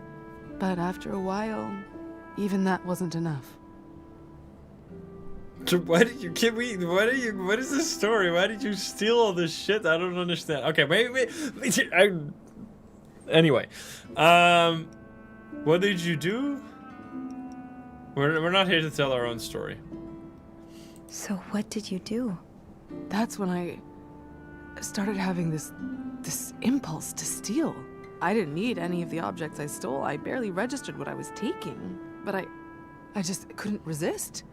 I thought it would get better once Bruno was gone, but if anything, it only got worse. I mean, the stress of figuring out the succession, what to do with the house, this trip, and of course, my mother-in-law treating me like a criminal, contesting my husband's will. What happened? Why would she do that? She thinks I'm not grieving enough. But I've had over a year to prepare for Bruno's death, to grieve in advance. It's not my fault she decided to stick her head in the sand and refuse to face the inevitable. And now, because I don't spend every waking hour crying my eyes out, she thinks I never even loved him. She thinks I'm some kind of black widow who only married him for his money. Okay, I don't know. I feel like we shouldn't be introducing our own stuff into this. We all grieve differently. We all grieve at a different pace. It's a shame that your mother-in-law can't see that. Yeah, well, if I had to be charitable, which I very rarely am, I'd say she's blinded by her own grief. Anyway, thank you for listening to me. And I'm sorry for all the trouble my little habit must have caused. I don't understand. I mean, I'm assuming kleptomania isn't like a real thing, but it's not like it's not gonna get you in trouble with the law. It's not like it's not like a valid defense. Will you make up with your mother-in-law? Maybe you could talk to Mrs. Adams? Can I return? So wait, how does this work? So this is gonna further the plot. This is a side plot, and this is a choice that we only have because we've investigated things. So let's start with that one then. If you'd like having someone to talk to, I've noticed some similarities between you and another one of our passengers. Mrs. Adams, from room 307. She also lost her husband, and she seems quite the fan of celebrity gossip, too. I was thinking that maybe you two could keep each other company. Oh, I don't know her. I believe she's in the lounge right now.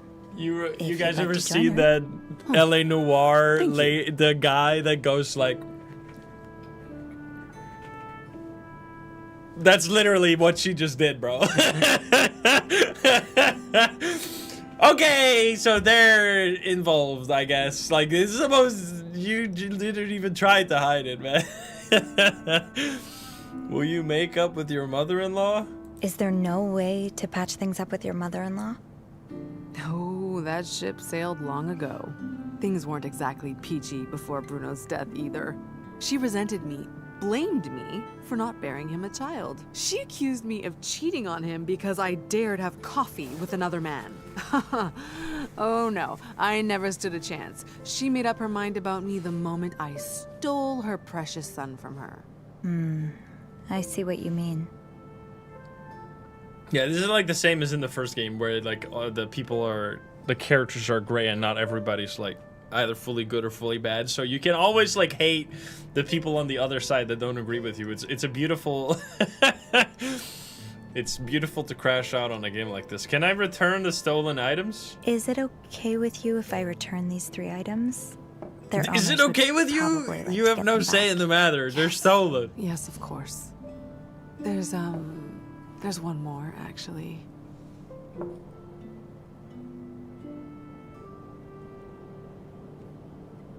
A spinning top.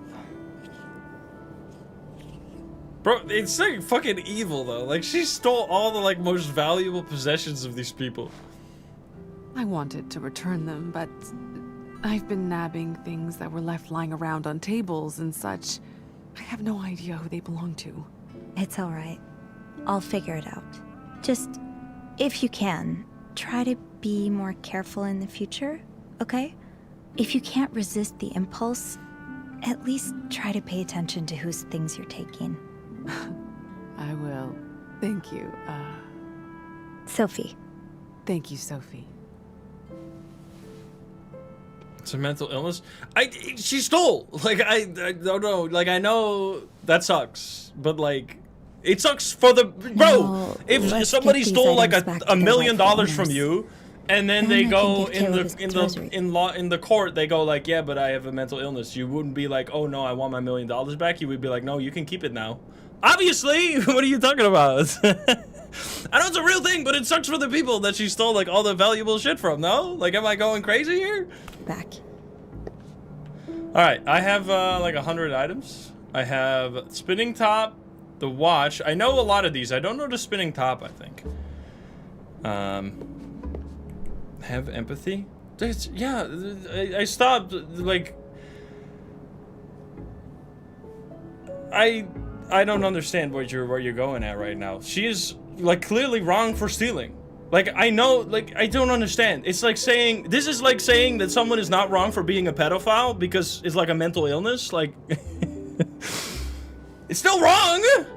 Like, I don't know what you want me to tell you, man.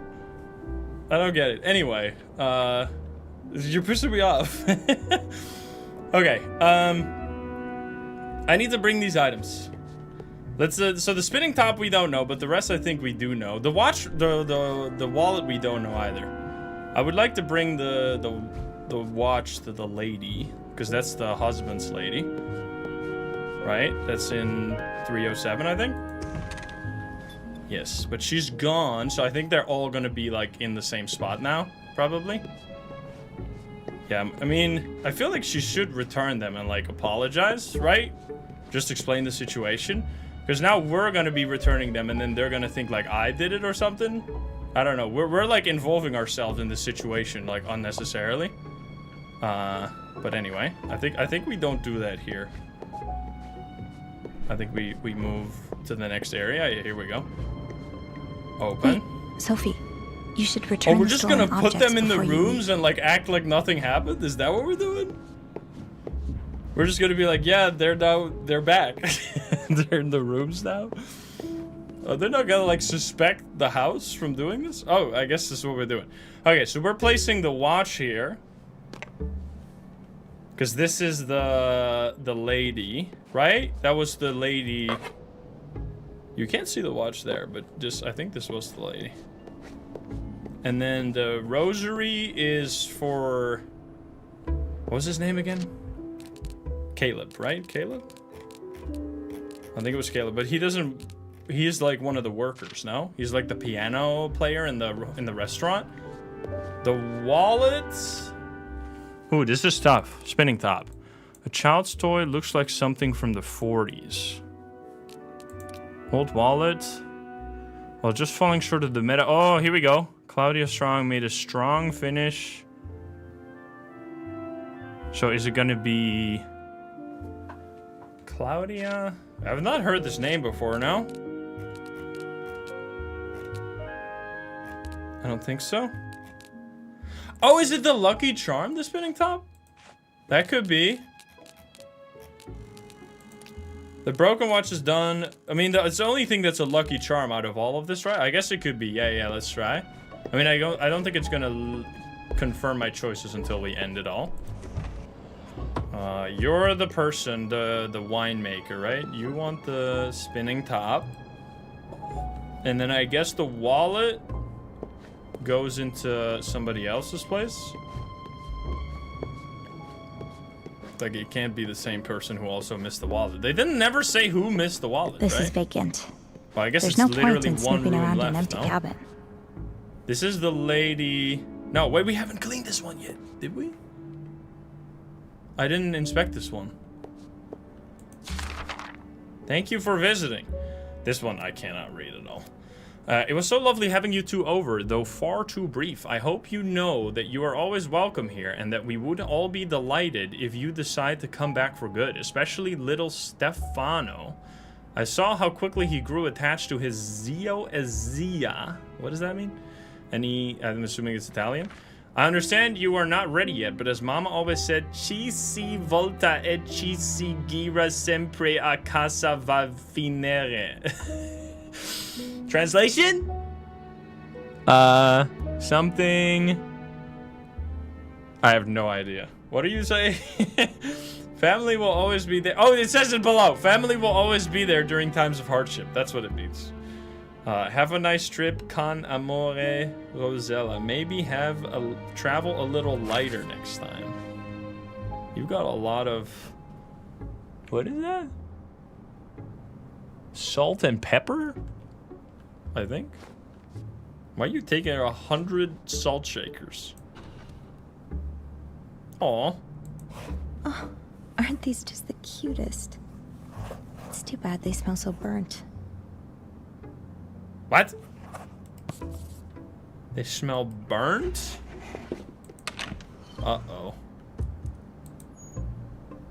Secret.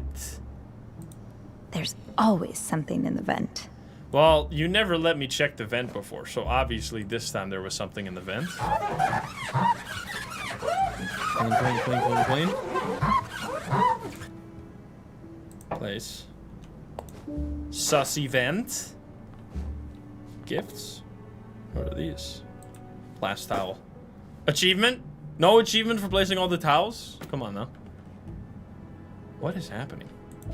I guess it's good to have a backup. Oh, this... Or 20. I mean, this literally would get thrown away. Dude, I love the little tiny soaps they give you. There's like nothing in there, but they're so fun. I used to collect one of like each of the different hotels we went to. This is like one singular hotel bar. Did you take them from like the how do you have so many of the same one? Did you take them from the tray? Are you the reason that I don't have any more soap? How do you have so many? Holy fuck, are you trying to blow this place up? What is this? Military grade gasoline over here. You're never running out of olive oil, that's for sure. Olive oil. Holy. Are you a smuggler? I don't know about this one. That seems a little excessive. Chez Letizia. Mom and I went for her birthday, years ago. One of the last times we ate out. Little Italy's hidden gem. If you're looking for authentic homegrown Italian charm, look no further than Chez Letizia. Found on Saint Laurent in Montreal's own Little Italy. The restaurant named for the matriarch of the co-owner Pietra Giannini's family, from whom many of the recipes found on the menu originated, opened in 1949 and has been offering family-style Italian fare to satisfied customers ever since. Fans of classics like lasagna and spaghetti with meatballs have had their cravings sated and then some. Eating at whatever feels like sitting in a rustic family home while mom and dad toil away in the kitchen. While the dining area is a little cramped and in need of good decluttering, don't let that deter you. There's an immediate sense of familiarity and coziness like you're visiting family. Owners Marco and Pietra will attend to you personally, smiling from ear to ear, and aprons marked with signs of their culinary labor. Plates were on the table within a reasonable time, and the staff was friendly and personable. If you're going to try one thing at this restaurant, let it be the lasagna napoletana, made with a secret family recipe passed down from Pietra's mother, Letizia herself. The meatballs are tender and juicy, making for a harmonious, mouth-watering main. For dessert, the fluffy and light tiramisu will reliably delight your taste buds, but my personal favorite would be the bombolone. I'd be shocked if you found a better version of this cloud-like pastry outside of Tuscany itself. She highlighted it because, oh, she framed it because it's about a family hotel, or a family restaurant. I see. Holy candles. What is happening? Do we have two kleptomaniacs, or is there just... Are you like doing like a business trip at the same time? You're like importing, you're buying stuff in the places you go to then sell them somewhere else? Or you're just hoarding, I guess. I'm not sure. How many?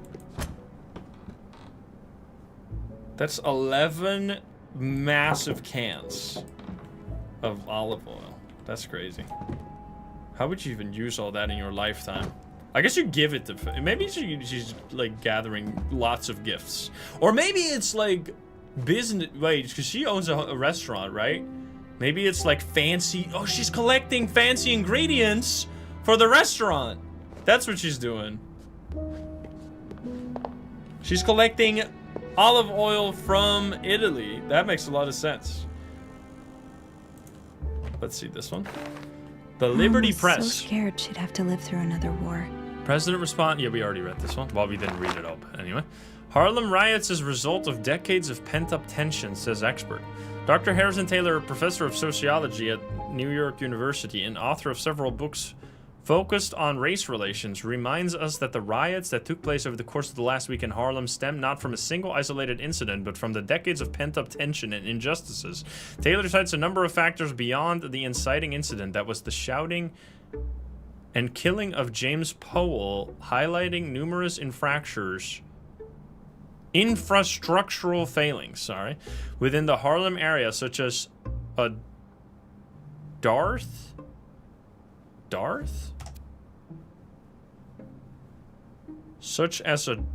of educational, recreational, and health facilities. I don't know what that means. The common occurrences of overcrowding and rent gouging in residences and discriminatory practices of employees and service providers. If we can't, or as is more likely, won't address the root cause of the underlying dissatisfaction shared among Harlem residents, we will reach this inevitable boiling point again and again, Taylor warns. What is it? It's just a lack of. Okay, see. Never heard of that word in my life. Yeah, all the sugar packets. Did you take these from the pantry? I mean, they're free, but...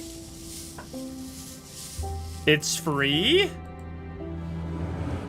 Hippity hoppity.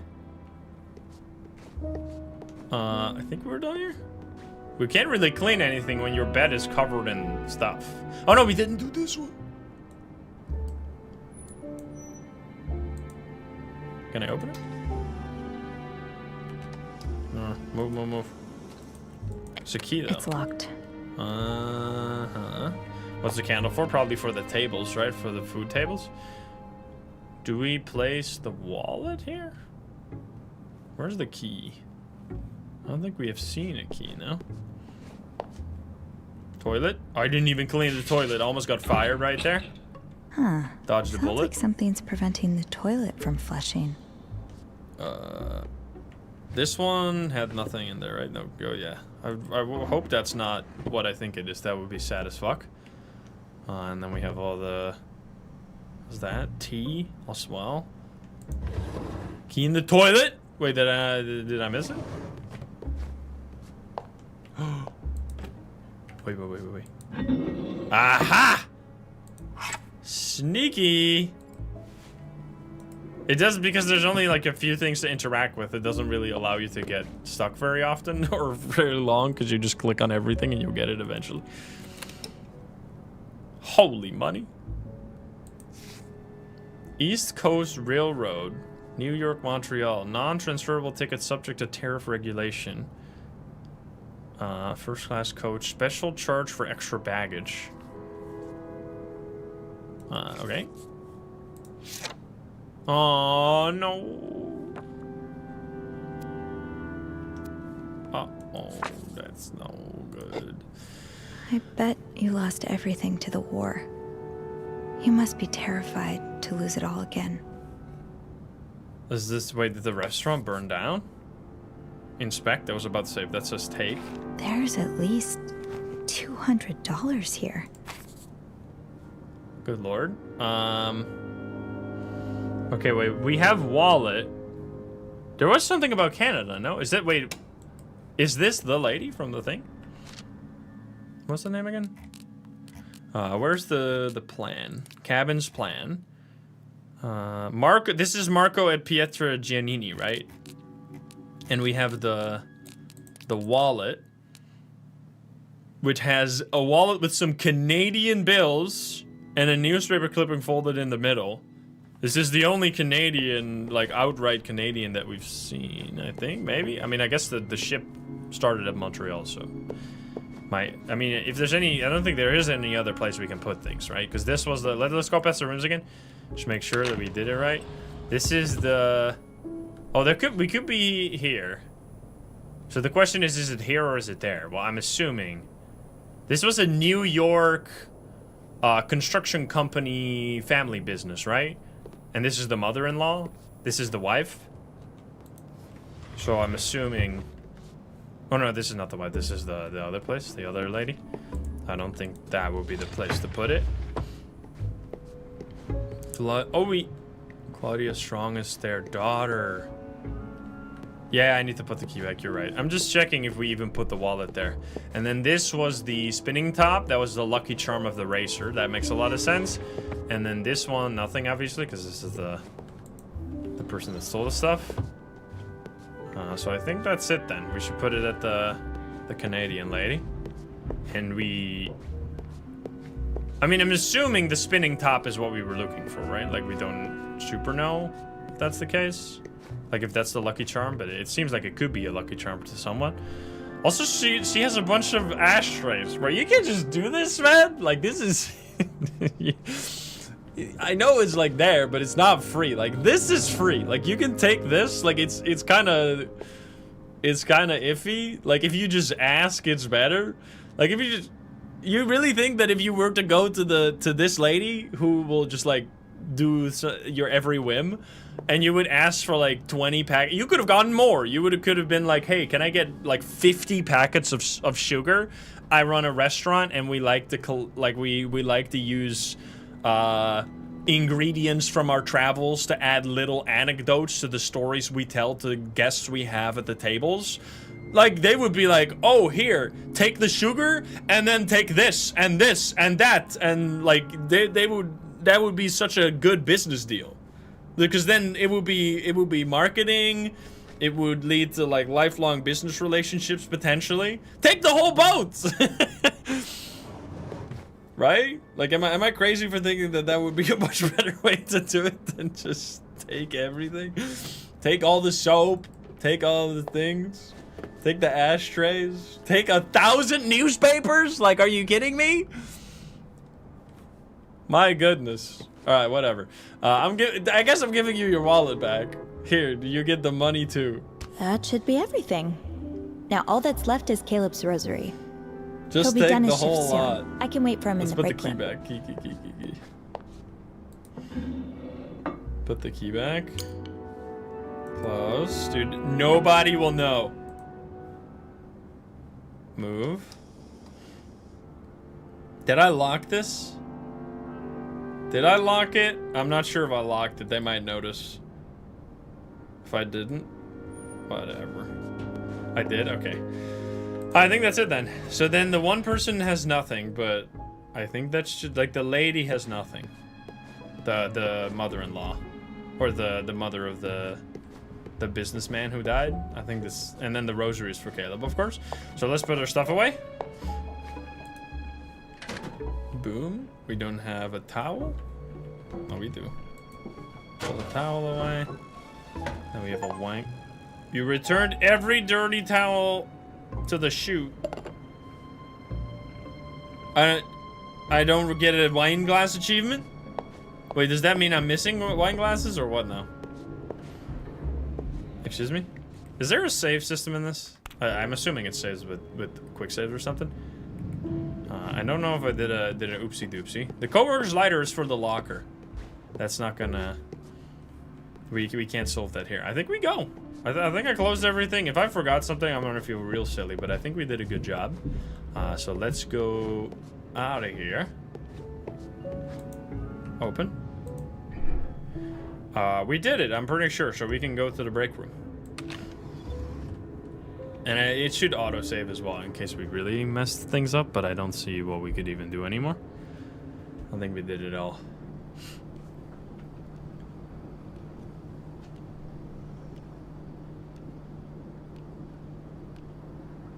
Are we drinking the one coffee?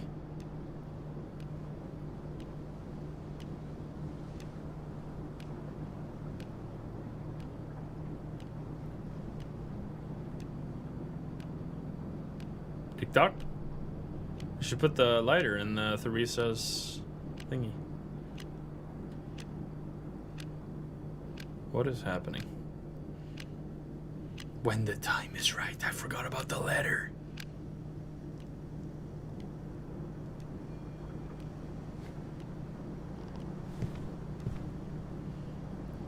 Is the time right? Sophie. Oh shit. Wait, let's put the Caleb is open now. Snoopy? Press play. And we're rolling. Should I start? Yeah, let's go from the top. Just play like you normally would. I'll count you in.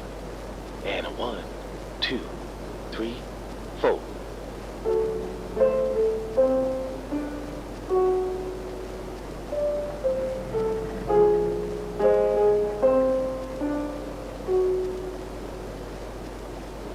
Nice. All right, not bad. I'm hearing an improvement. You're too generous, Caleb. That was awful, and you know it. You're too hard on yourself, Sophie. You're really getting the hang of it. Hell, you learn faster than most. Soon you'll be able to put on a performance for, what was her name again? Beth.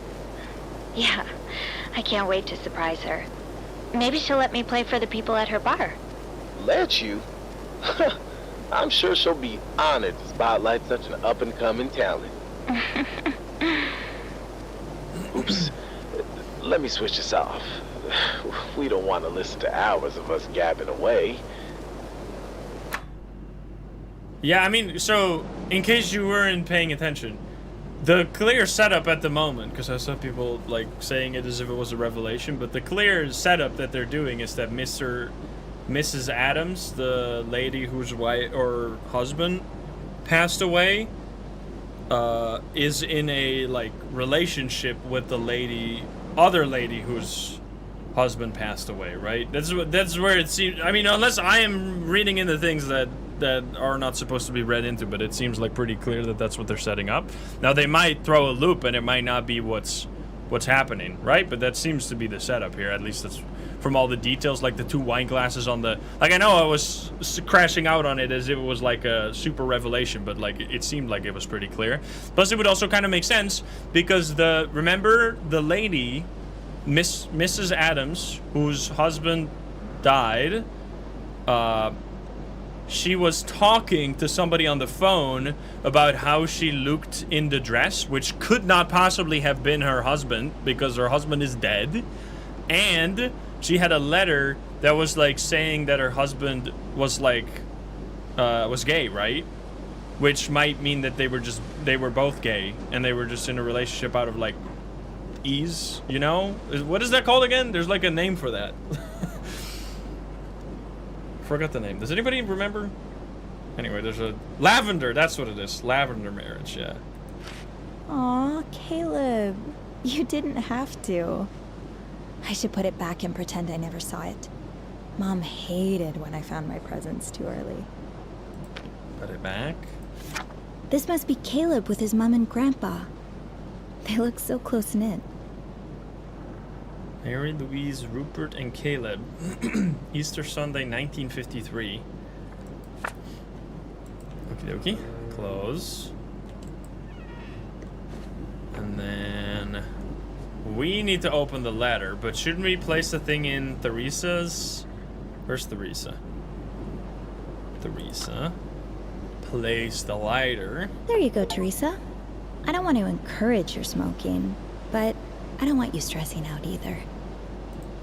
Well, then she knows, obviously, that we saw the letter. But anyway, all right. You return Theresa's misplaced lighter to her locker. Achievement. All right. Well, it's time. Salmon. I should sit down for this. What is gonna happen? Just like, is this gonna be like a super sad letter from the mom? Don't do it. Don't make us cry.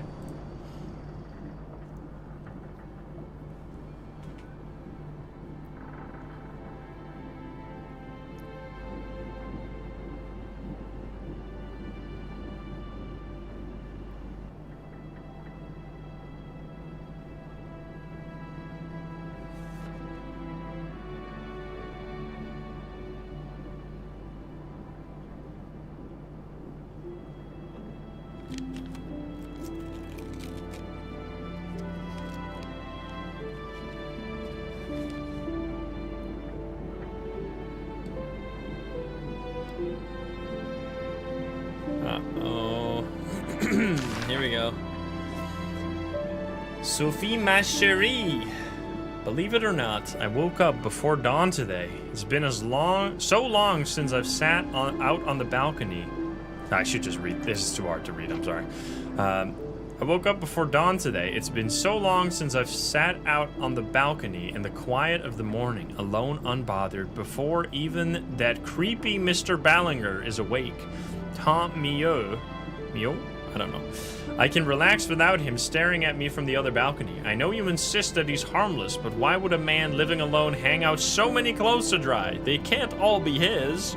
Anyway, I refilled the bird feeder, and a few curious robins joined me as I had my morning tea. I'd forgotten how calming the mind gets when you watch the sun rise.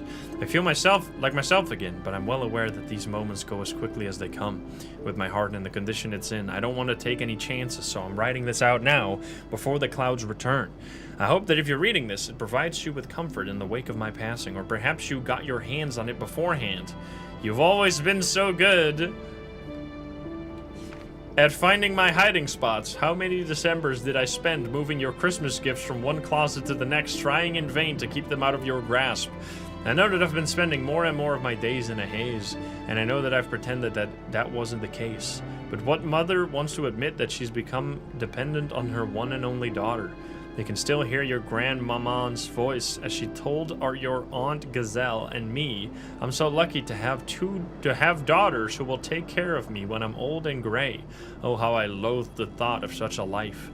I swore I'd never, ever put that on my own children. However, life had other plans, so it goes. I confess, shamefully, that I now understand grandmaman's perspective. I can't help but feel incredibly lucky to have been in your care.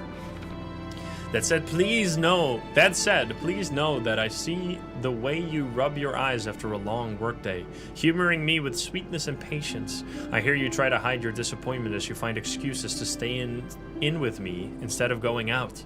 I notice how you keep things from me, borrowing the newspaper or turning down the radio whenever there's talk of war. It's sweet, the way you go out of your way to protect me, but you must be so tired, Sophie. I can only hope that by this point you haven't lost too much time. My world has, regrettably, shrunk down to the walls of our apartment. Promise me you won't let yours shrink too, that you'll allow yourself to enjoy all this life has to offer. A parent should never be what keeps their children from following their dreams.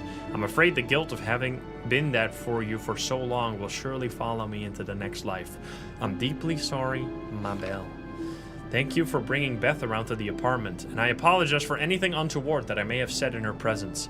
I'm glad you have such a good friend in her. I've noticed how she makes you laugh. Haven't heard that kind of laughter out of you since you were tout petit. Friends like that become harder and harder to find as you grow older. Hold on to her, keep laughing together. Try and visit whenever you can. I've arranged it so that I'll be buried next to Grandmama's, not far from that beautiful red oak. If they haven't cut it down by then, I'll surely need updates on the goings-on of Orson and Camilla and the rest of the Wild Orchard crew. I doubt I'll be getting Channel 3 where I'm going. Je t'aime, mon Angie. Josephine Roy, maman. No. I love you, my angel.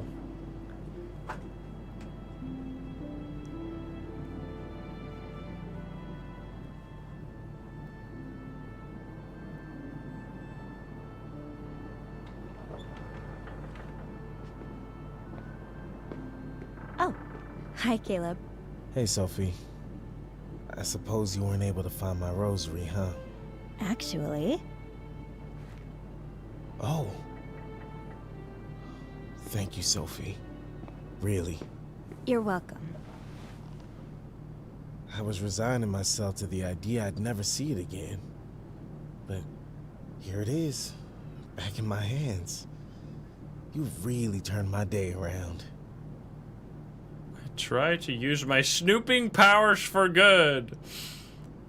Well, when you have a superpower, you've got to use it for good. We're lucky you're one of the good guys. I really can't thank you enough, Sophie. I mean, I know it's silly to care so much about something of so little value, but I really would have missed this. I would miss this brooch if I lost it. There you go! I knew it. I don't think it's silly. My mom Brooch. died recently, and she left me I see. this. She had it for so long, I can't remember her not wearing it. It's probably only worth a few dollars, but losing it would feel like losing a part of her, you know? You said the rosary was a gift from your mom. Did she pass away too? Oh, no. She's still very much alive. It's, well, believe it or not, being a cruise ship musician wasn't exactly my career plan. I had other dreams, but things didn't work out. And I was so lost, so angry for years. Then my mom gave me this. It used to belong to my granddad. It reminded me, still reminds me every day, of the kind of man he was and the kind of man I aspire to be. It helped me find my faith again. My faith in God, sure, but more importantly in myself and in others. There are some pretty horrible people out there. Now I choose to focus on the good ones. Such as yourself, Sophie Roy.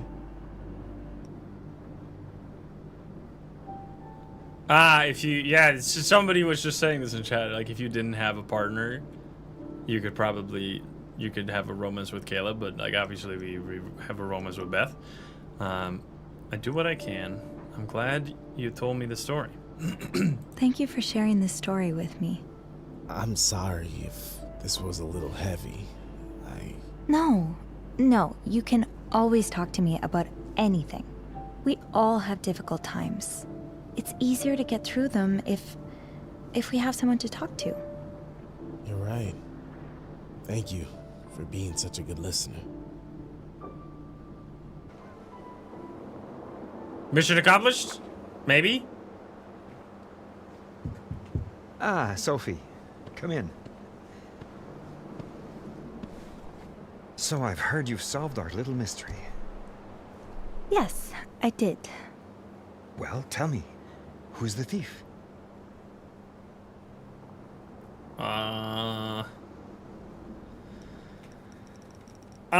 Is it really gonna matter? I mean, it's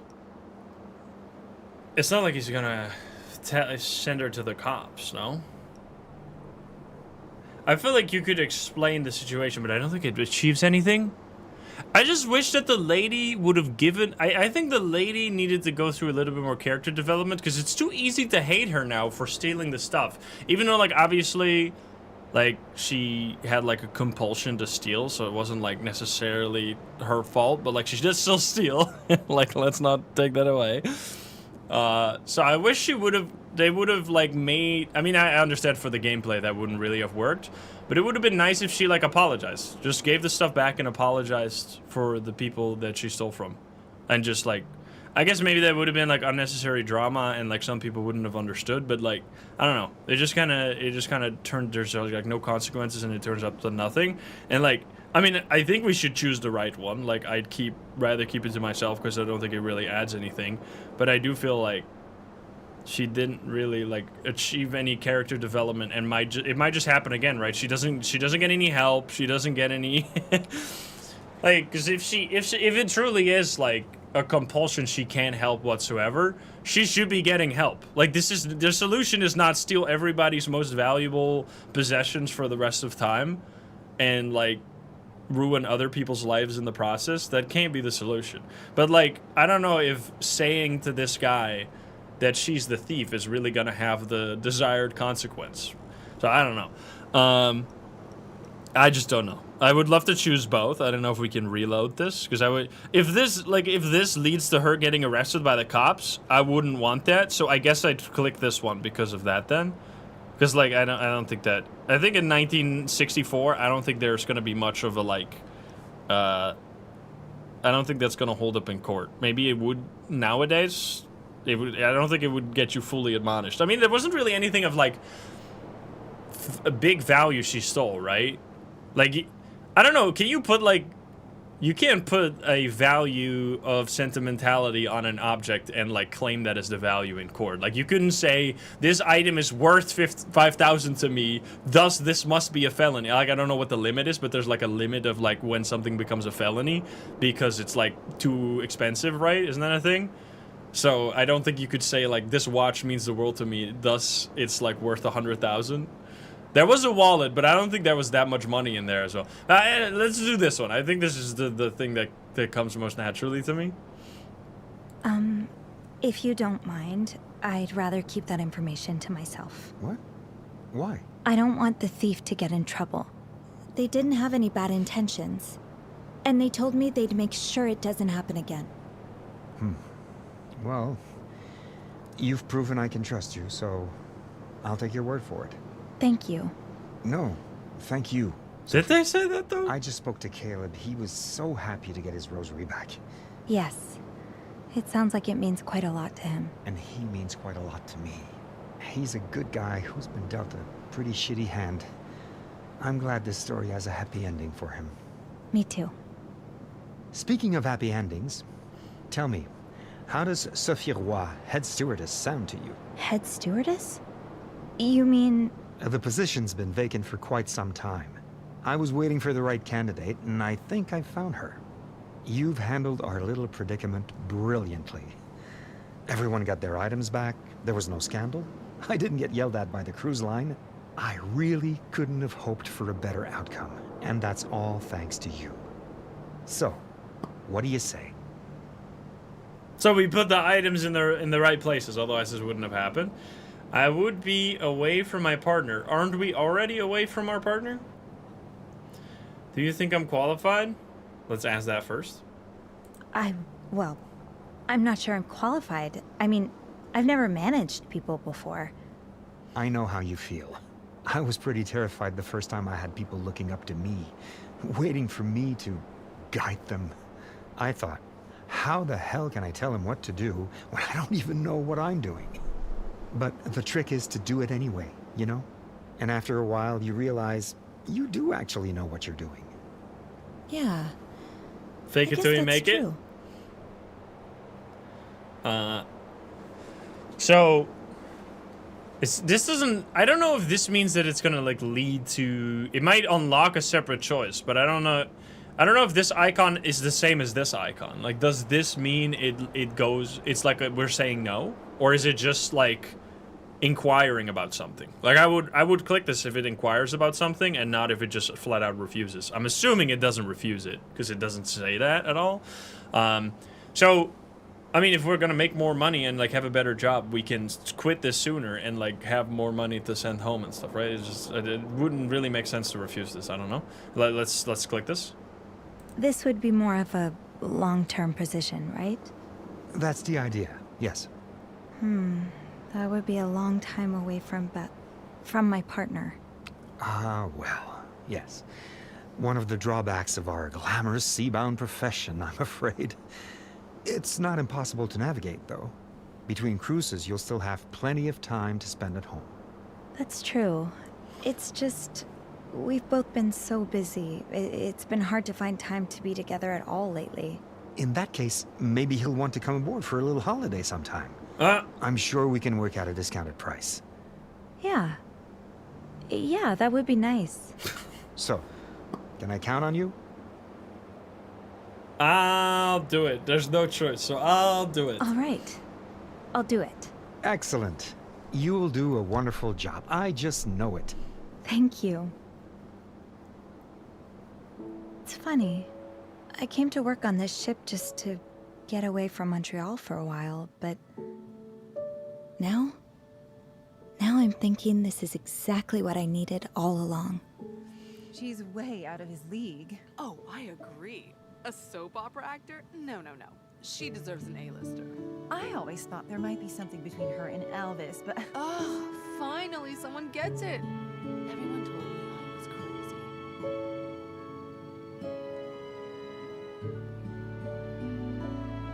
Do we get a cool hat? Like a new outfit? Yes. Most of us embarked on this journey without really knowing where it would lead us. But I guess there's something about the ocean air that just makes everything clearer. Holy. Yeah, there is. Nice. There really is.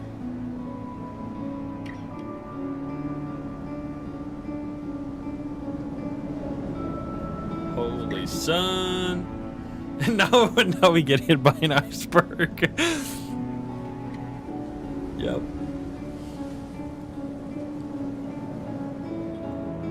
Well, it was fun while it lasted, guys. Titanic Part 2. Yay, that was good. It's because it was much less moving parts. It was a smaller game than the first one. You completed the game. I want to see. Oh, I got many pop-ups just now. Many achievements. My goodness.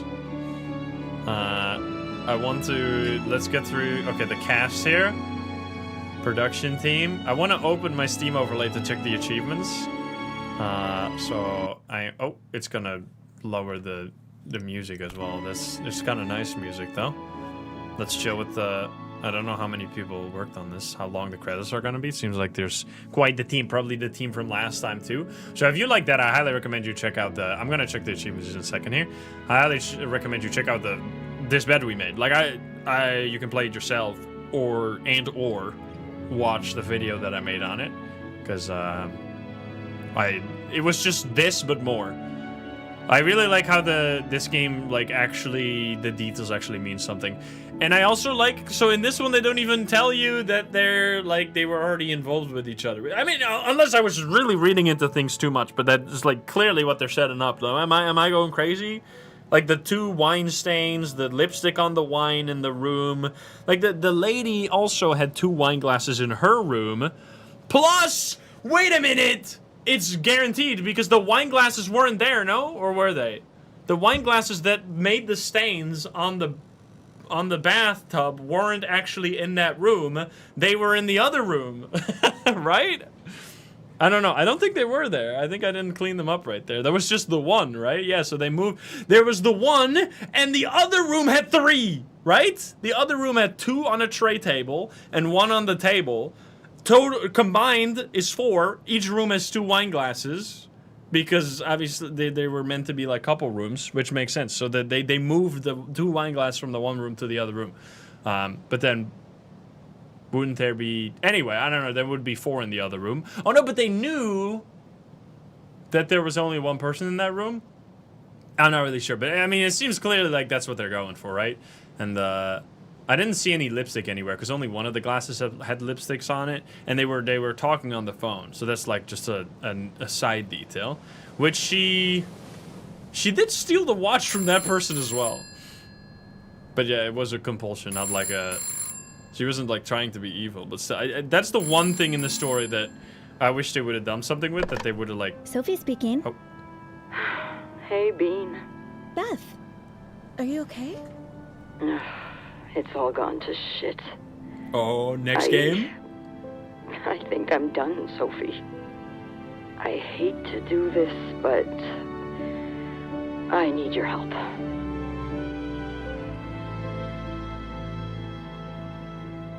Next game, we're helping Beth. Dun dun dun. I wonder how that would have gone if you didn't have the... I guess you wouldn't have gotten that scene right there.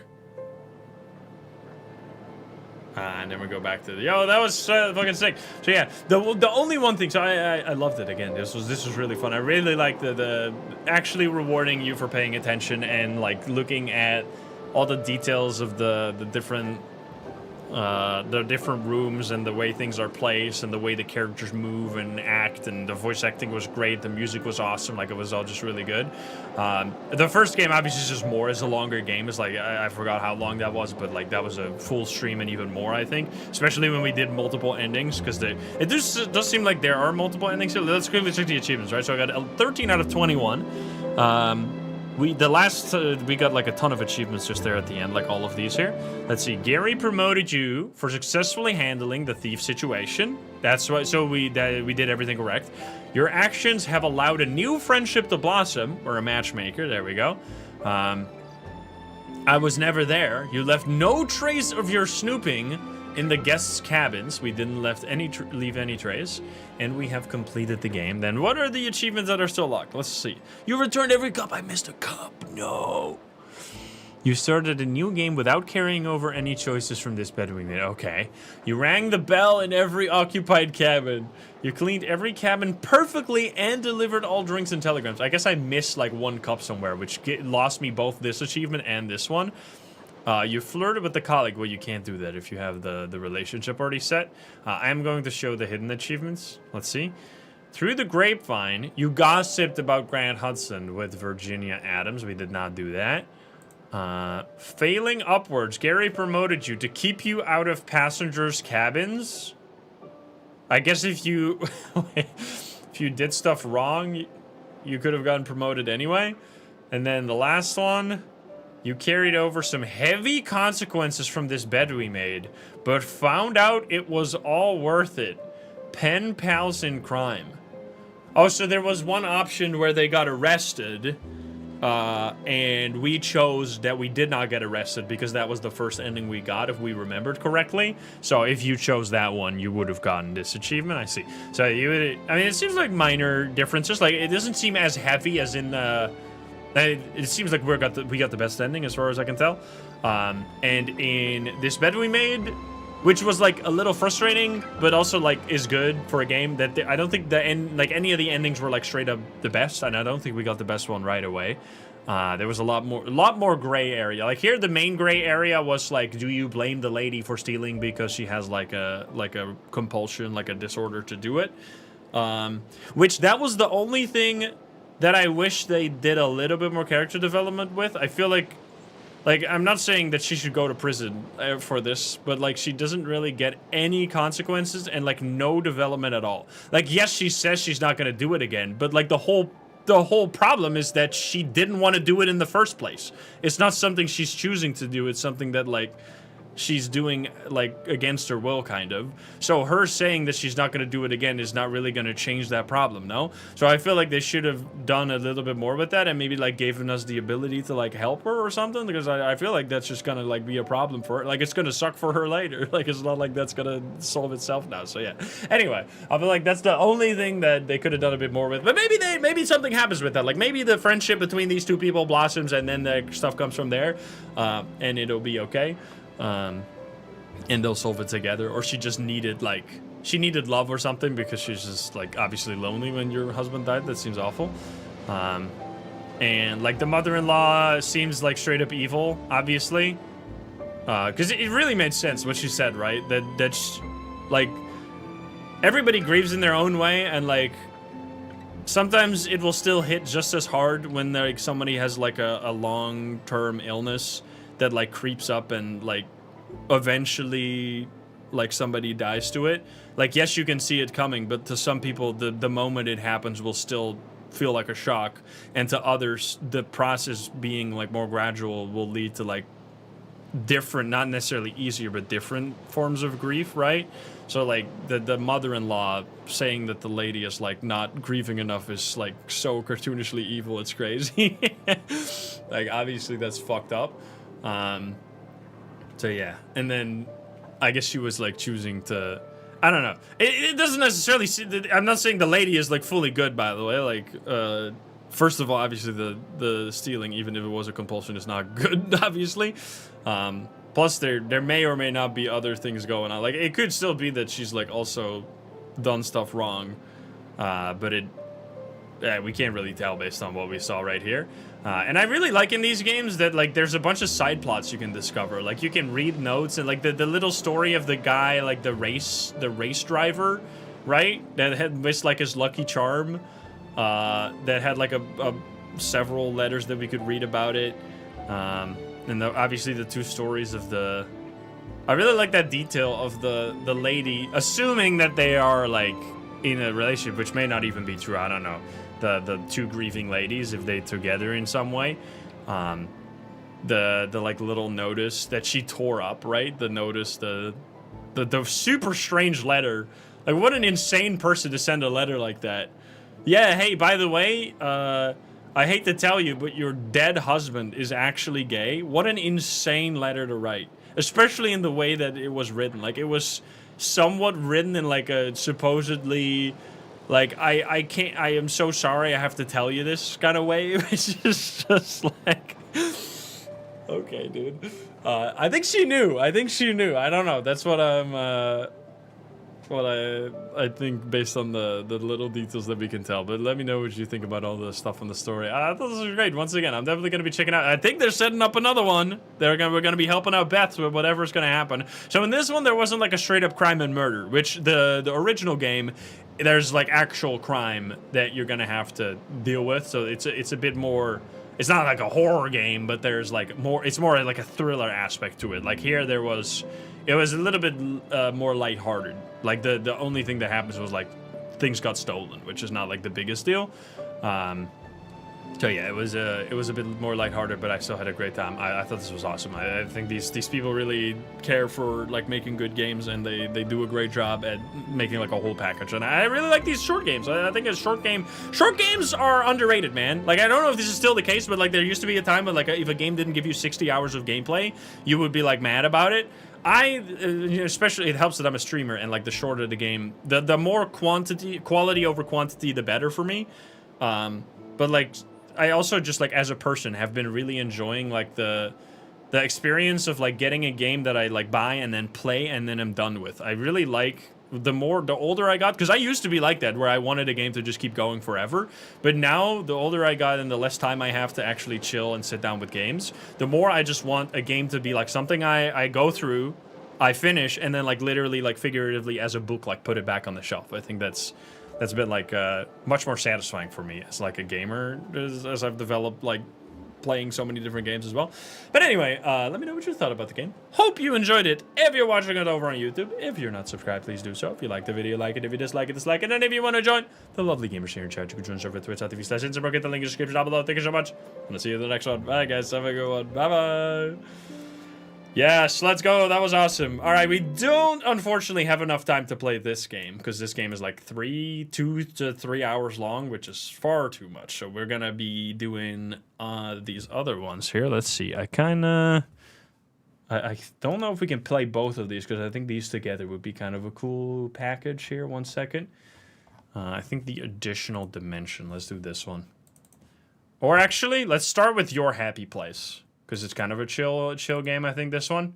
Which kind of fits. This is like a backroom style. It is like a VHS filter that makes shit look realistic. Let's see. No, thank you. Oh, boy. Wait, what's the other game? Sorry, I'm launching the other game as well to see really quick what that one is again. Because it might be that this one's better as a start here. Let me see. Additional Dimension. I forgot. Sometimes I download games and then I forget what the fuck they are. It's my bad. What is this one? Oh, shit. Sure, we'll start with this one. The Additional Dimension. That's the name. I don't know if you can find this mods, because it might be like a very niche game, but let's hop in. So now we're going back to horror games. We're going horror game mode now, because there's not that many games like the one we just played that come out every now and then. That's like a rare treat. That was a nice piece of candy. Now we're going back to spooky time. Loading.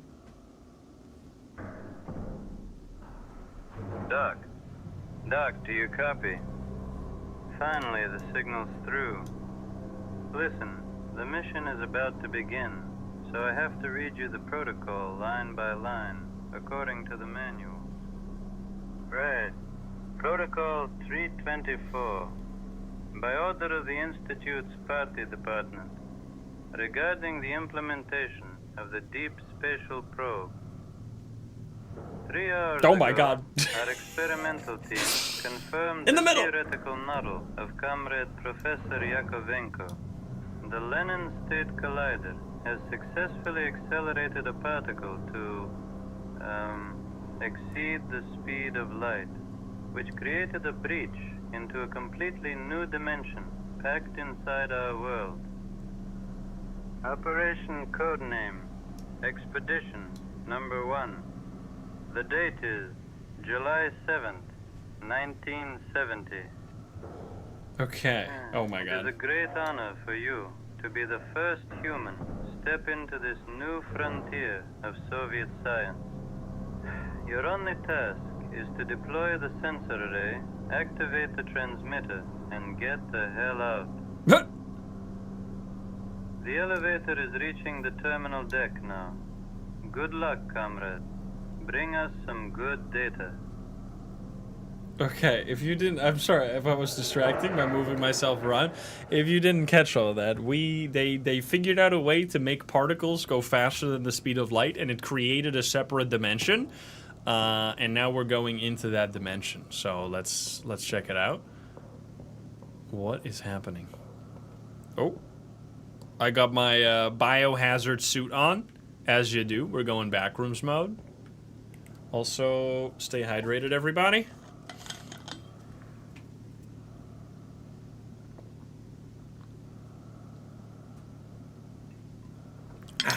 Sorry. Oh, is the bitrate getting destroyed because of this? It could be. I don't think I have any options, no. This tunnel leads straight into the backrooms. This is like heavy white That knuckle. column, or whatever it is, will be a suitable place for a transmitter. Okay then.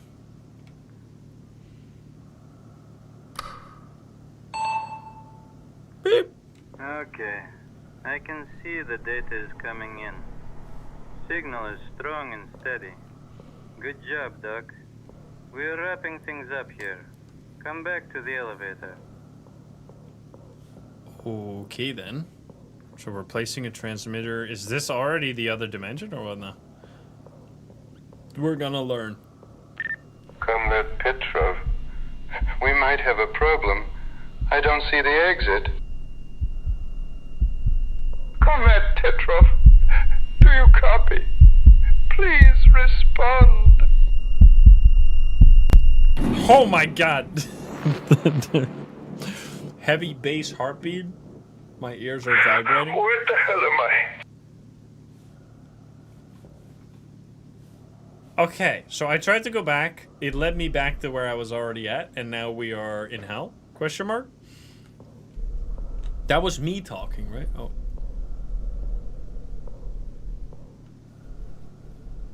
What? If we walk backwards, it'll work. Watch this. Never mind. Fuck me, I guess. I gotta go to the other side and there will be a door. Watch this. I fucking knew it!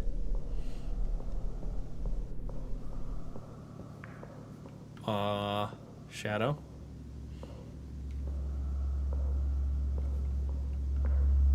Congrats for you, Team NSA Nijmegen last night. My team on 0-0. I don't know what you're talking about, but let's go.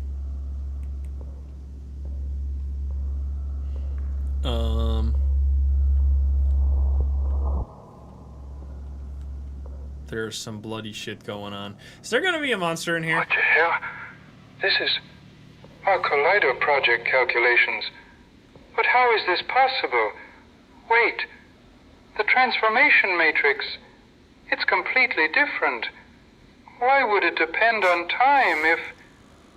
Oh, God. No.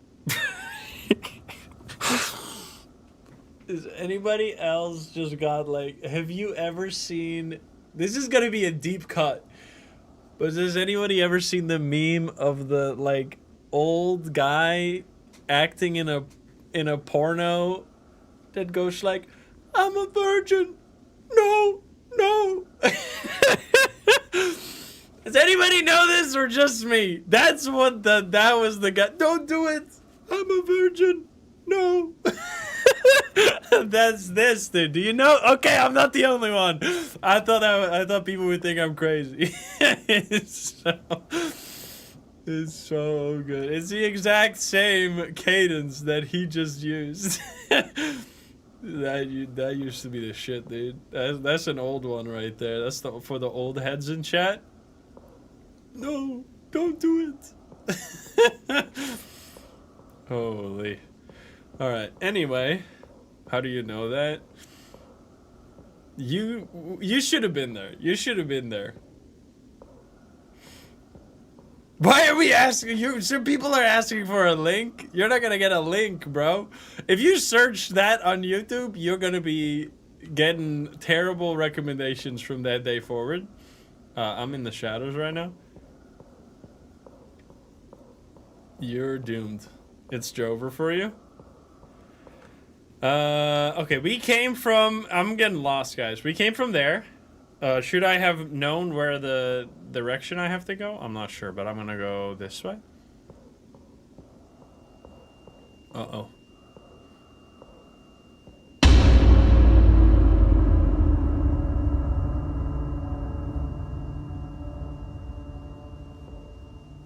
Red equals scary. What the fuck was that?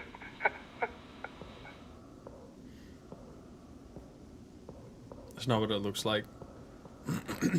It is not what it looks like.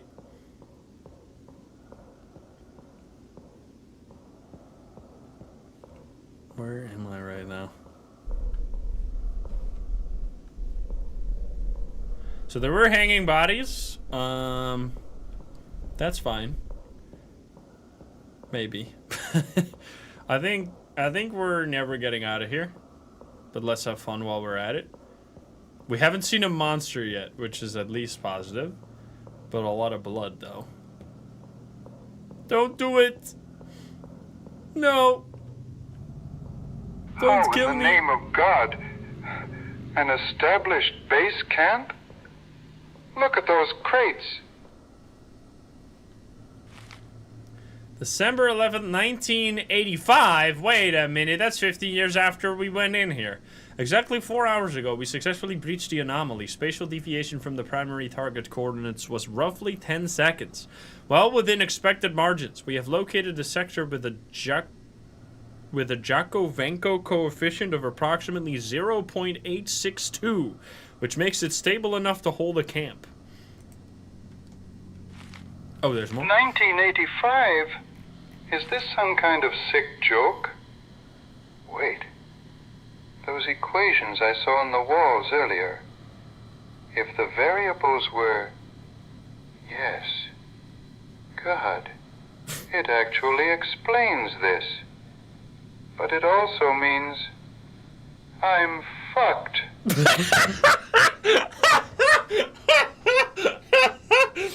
How did they get the same actor for this game, man? That's crazy.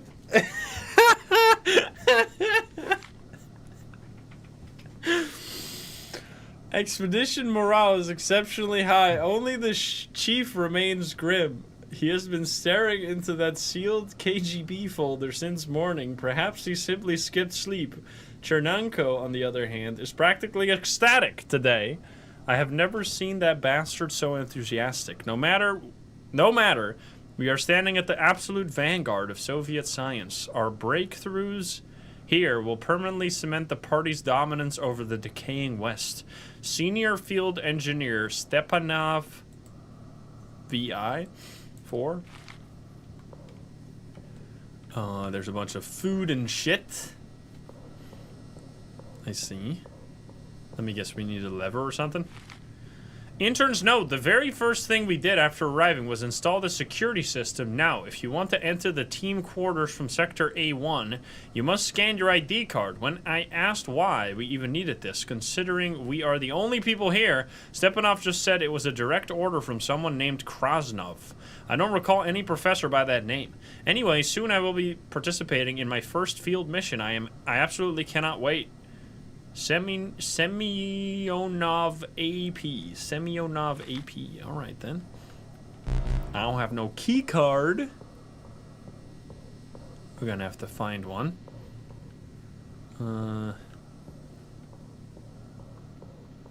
They got a bunch of wooden shit here.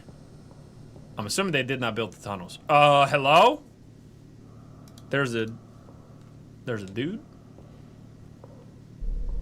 Are you dead? You're fake. Oh, you know, it's time. Different things. If we get closer, like the time changes. We're seeing things from multiple timelines at once or something. Professor Alexandrov's note.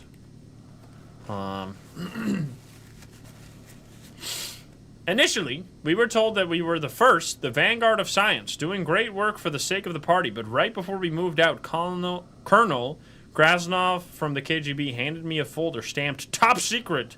He did not say a word, just winked and left. Motherfucker! It turns out our expedition is the second one, and the first investigator, well, he went missing. Some physicists back in the 70s. The document states that after approximately 2 minutes, he panicked, screaming that he couldn't find the exit. Then the transmission cut out, and they never heard from him again. That's us, man! I understand that our theory has advanced since then. Jakovenko did brilliant theoretical work, and we now know that the spatial topology of this place is far more complex than we initially anticipated. But I feel deeply uneasy. Chernenko told me he suspects that space isn't the only variable here. If he is right, we might be completely fucked. As the chief, I am supposed to keep morale high, but... ... Oh, and this is the map? I see. Who's anime? Thank you for the 13. Thank you. There was no key card there, right? Time is the missing variable. We figured it out. Chernenko's note number 1. Today is approximately December 25th, 1985. I fully anticipated that our watches would fail here, so I keep track of time using alternative methods.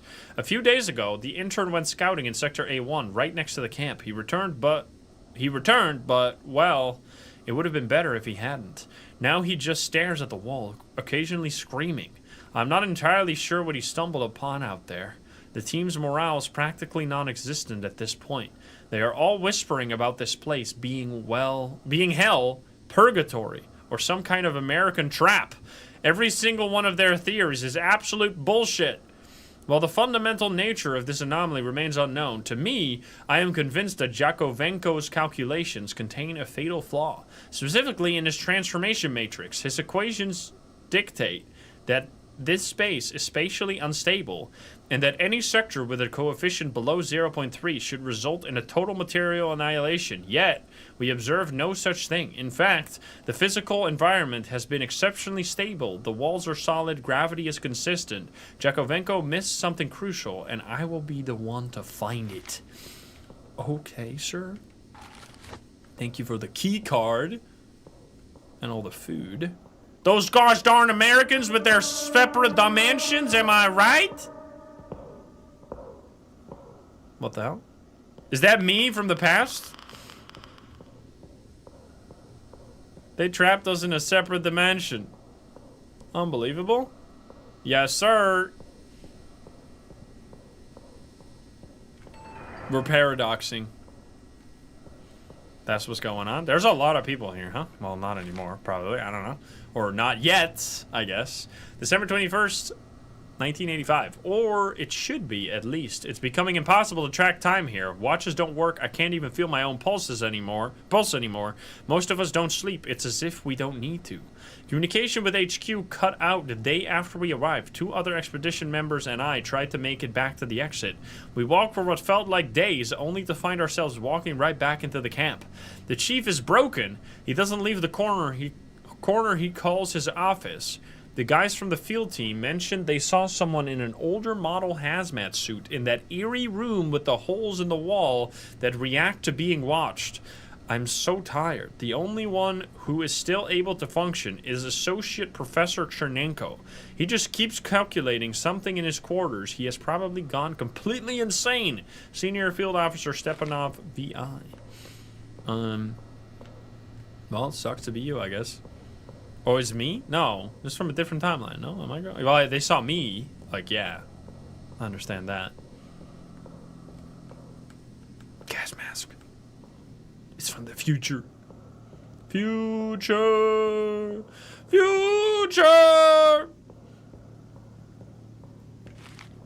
January 15, 1986. We decided to make a last attempt when we left the camp. It was January 13, according to Chernenko. Our whole team, except him and Alexandrov, we walked and walked and walked. I could have sworn we had been walking for at least several months when we saw it. In the middle of the darkness, the exit, an elevator similar to the one we used to get here, but older, maybe. It is difficult to describe how happy we were to see it. We entered the elevator and it started moving up, and then I felt like reality itself was dissolving. A loud bang, complete darkness, and the next thing I see is the ceiling of our camp. It was a dream, or rather a nightmare. I could have thought so if I hadn't seen the shock on the faces of the other crew members, who found themselves in the exact same situation. We have collectively decided to end this. Sector A1 has a Jakovenko coefficient of around 0.51. In practice, they say this means that if no one observes it, it remains generally stable. If we are all dead, there will be no one left to observe it. Hopefully, we will finally find peace. Well, that's what the bodies were for, I guess. Chernenko refused the idea, but promised to avoid Sector A1 to prevent further observation. Side effects: Alexandrov is part of this place now. Stepanov. Well, that sucks. Now there's nobody left.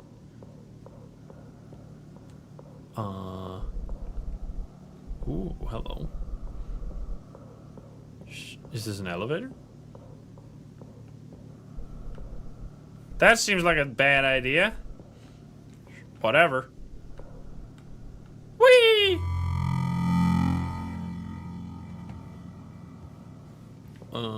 Red. Red.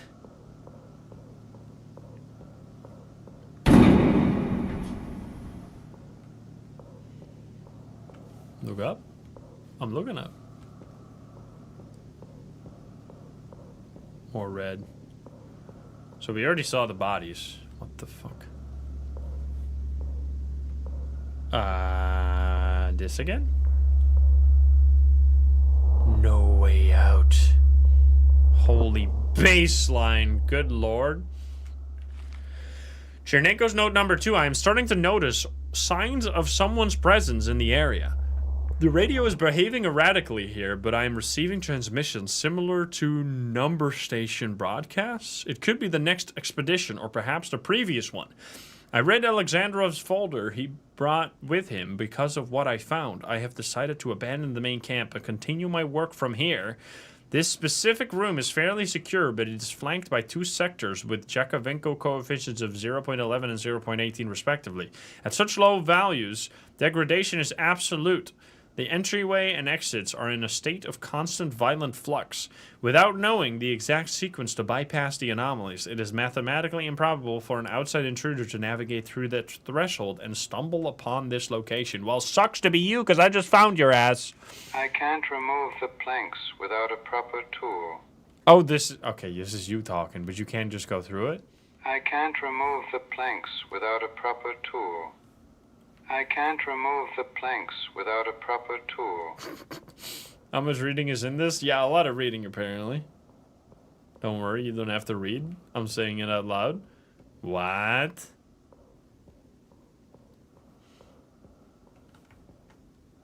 Hello there. It's not even a Mobius strip? What a disappointment. How about this one? It's just a donut. Okay, that was wrong. Next. Oh my god. A topological shift? Or a temporal anomaly? Follow the blood hand. That's what I'm guessing here. Yup. Next hand in the middle. Definitely. Yeah, this is our voice. We're just talking, it sounds like we're talking over a radio, but I guess we have like some kind of, I don't know, device. I did it. That was literally 2 though. That was so easy. LiDAR? Chernikov's node number 3. I am currently positioned directly above sector F8. We discovered it at the very beginning of the expedition, before everyone. Well, it was initially believed that this sector was impossible to navigate, a seemingly infinite field of pillars shrouded in absolute darkness. In fact, without our standard spatial model, it was impossible to cross. However, I have recently begun receiving a strange rhythmic signal originating from the far side of the field. This implies that navigation is possible via radiogoniometer? Radiogoniometer? What the fuck is that? Blah, blah, blah. Directional finder. All right, whatever. I have also deployed a local radio transmitter at my current position to ensure a safe route back. On the display, the red tracker indicates the foreign signal. The yellow tracker marks my own transmitter. Okay, then. Use the thing. What the fuck? F to zoom in on radar.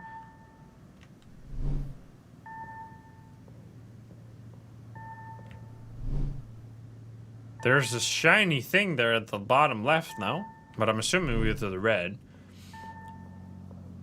Straight ahead, pretty much.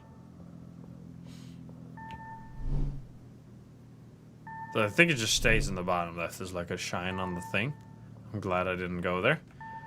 Sure, you can run faster. Perfect, straight ahead. Yeah, we're gonna discover the secret of the paradox. Get ready. We're gonna find ourselves doing some stuff. I'm not sure. Alright, buddy. Where the fuck? It's just complete darkness, man. Just keep going, I guess.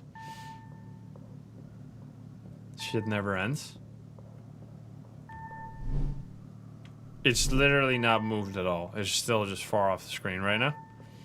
Unless I'm not doing this correctly, but I'm assuming I need to go to the red marker. Backrooms! Oh my god.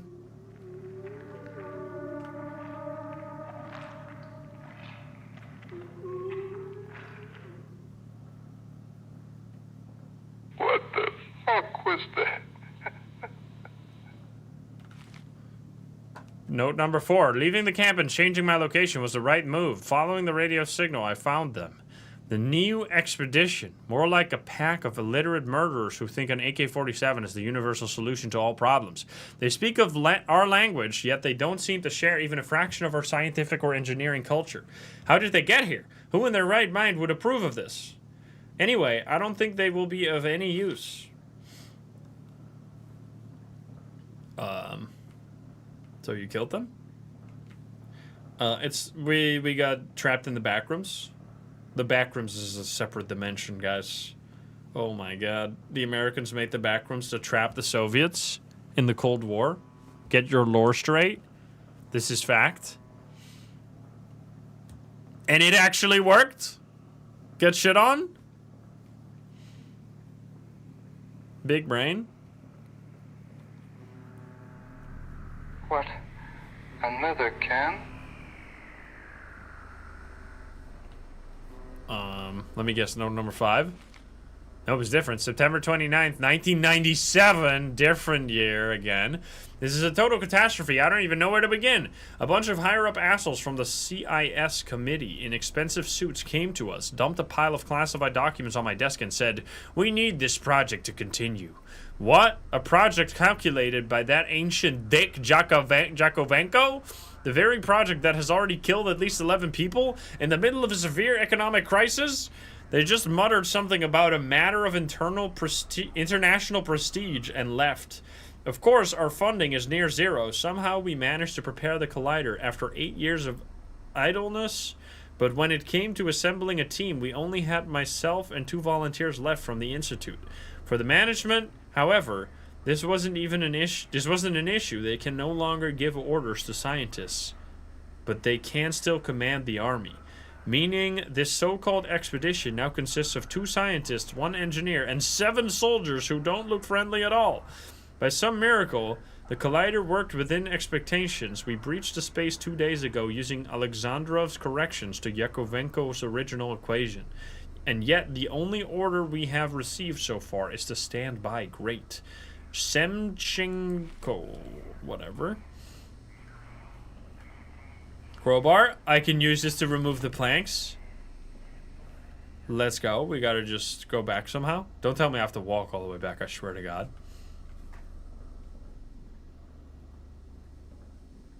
There was another note. Don't worry, if we miss a single note, we're gonna be okay. 2 fucking morons got drunk in the pantry and one of them stabbed the other. The motherfucker kicked the bucket right there. And now his body is somehow merged with the pantry itself. The walls are literally bleeding some kind of gross pulsating flesh. Some kind of gross pulsating flesh has started growing all over them. The worst part is that this pantry is the only corridor that connects our computer lab with the rest of the base. How the fuck am I supposed to work on my program to get us out of here in this kind of environment?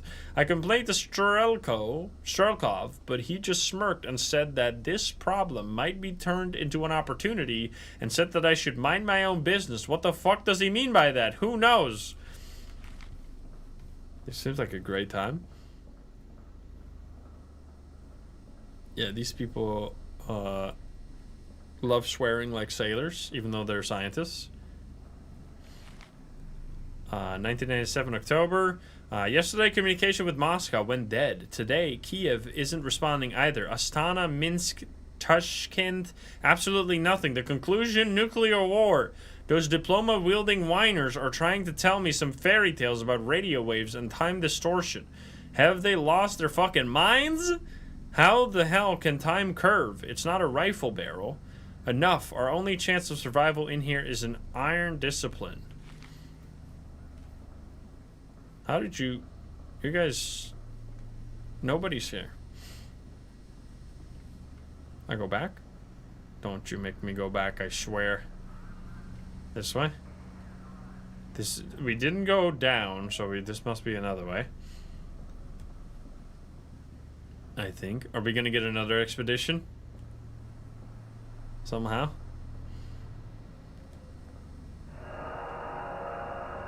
Well, I found it. This is literal hell. Bloodstained scrap. It's not a punishment. Strelkov is blind. He doesn't understand. It's not a punishment. It's a womb. The walls, they don't just bleed. They breathe. They talk to me. In Seryoga's voice. Seryoga didn't die when he was stabbed. He just stopped being separate. He became everything.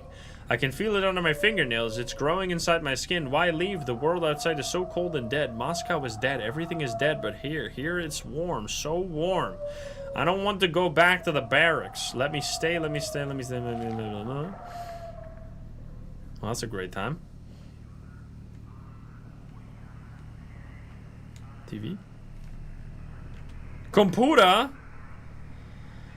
Description. The program attempts to collapse the local 3D geometric manifold by overloading the core collider loop designed by Associate Something to exploit anomalies in the local space-time continuum. Critical error warning. The system of differential equations describing the boundary layer remains unsolved. Due to the lack of raw computational power, the Pentium 2's architecture, the variance calculations cannot be completed. Expected outcomes, 50 out of 50. Successful displacement. The subject is ejected outside the boundaries of the local manifold back into the baseline reality. Architectural merge. The subject's physical mass and cognitive matrix are compressed into the spatial geometry, permanently becoming an element of the infrastructure. I couldn't finish the math. Shrelkov is at the door. God forgive us. Wait, I can... Oh, I... Run Kirov's risky program. Sure, let's do it. Time to explode.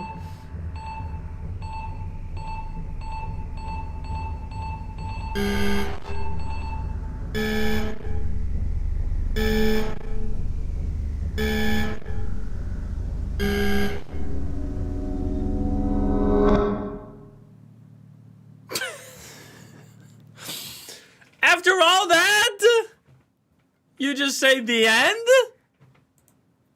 I read the whole novel to get here, man. Well, I became a part of the architecture. I'm not gonna replay the whole thing to get not click the button. Are you crazy? All right, next game. Well, I thought it was gonna be worth it in the end. Let's see. What is the other game again? This was not really a backrooms game after all. What is this one? Is I think fine. We might do that one. Let's see. Let's just do this one. I don't think this one's crazy high quality either, but let's just check it out. Some janky games never hurt nobody. It's fine. Sensitivity is fine. Play. I'm assuming this one. I don't know.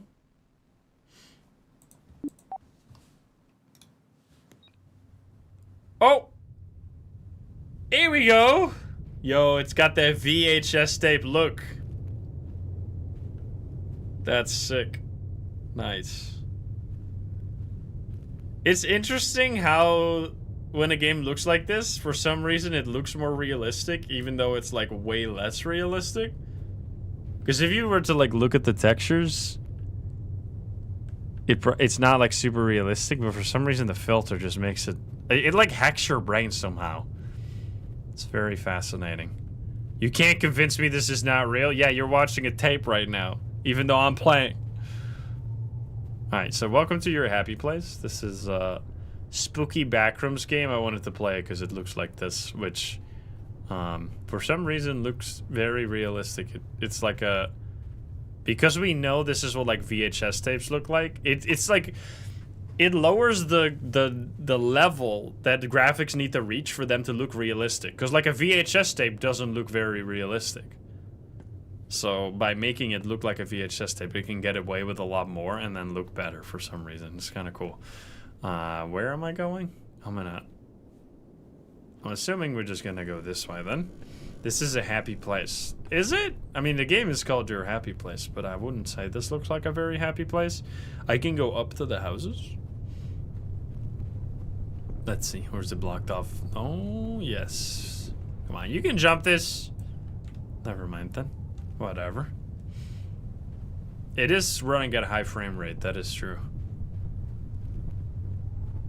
I mean, there used to be like a time when this was like super common, like every game that looked like realistic had a filter. I mean, it wasn't this much, this is very heavy VHS filter. That's still done to this day though. And I do think it works, like... Can I go this way? Is this even a thing? You can open that, or you can jump over it. Don't be silly right now. Well, never mind then. Can I climb the mountain Skyrim style? Oh, no, I cannot. Well, I guess we are going down into the pit then. That's fine. How are you watching this in VR? You regularly watching videos in VR? I mean, I guess you gotta use the thing for something. Let's see. Anything this way? Doesn't really seem like this continues, but like it's the only place I can go, so whatever.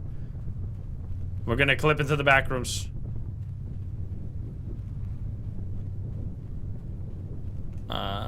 Nope. We are in fact not. This is also nothing. I don't know where to go.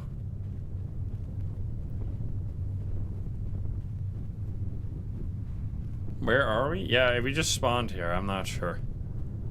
Looks nice, though.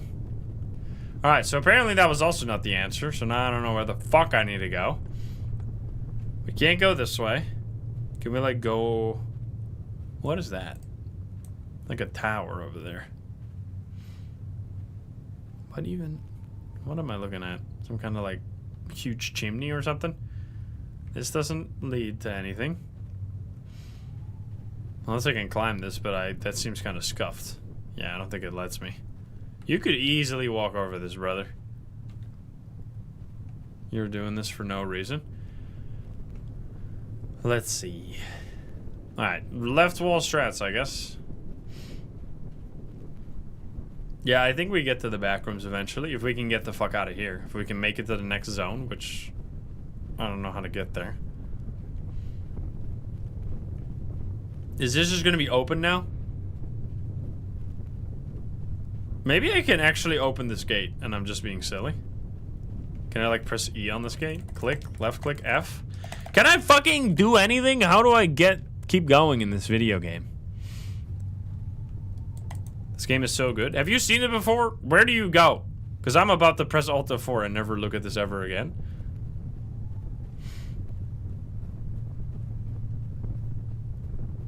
You do go in the pit? Wait, what? I already did that, but there was nothing. Oh, there's a like a deeper tunnel in here somewhere? Oh, there, but next to the lights, maybe? These are not lights. My bad. Okay, there's gonna be a tunnel somewhere. Just follow the path. Ah, here. Ah, there we go. There's a yellow, of course. Follow the yellow. We did it.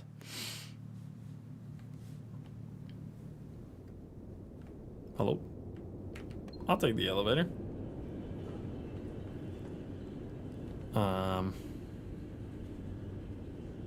How was your day, chat? We're gonna be here for a while. Bam, ba-da, bam, bam, bam, bam, bam. You're telling me that one motherfucker in like 100 years uses this elevator and it's not ready for me?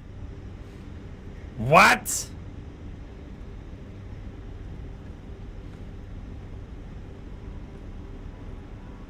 What is going on? Biblically accurate angels?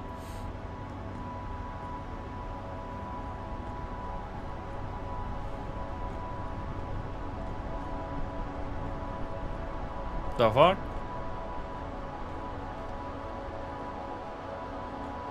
Brother. Am I on top of like a fucking parking lot? Like what's... Stare at them.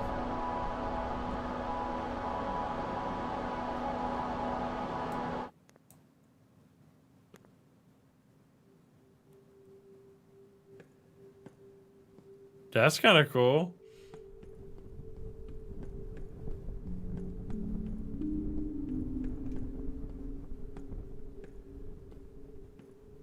Do I have a flashlight on this? Oh, now we're properly in the back rooms. There we go. I mean, that looks great. We got a dumpster.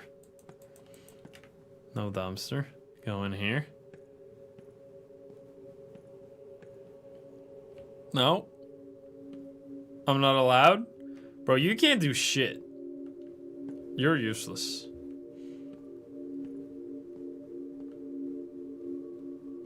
You can't jump a fence. You can't go through a damn entrance.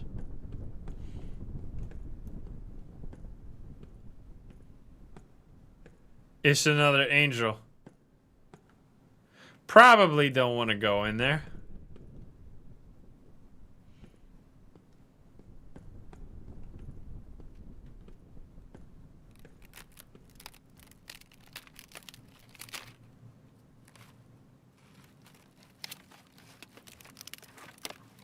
What? What are you doing over there? Somebody's in there.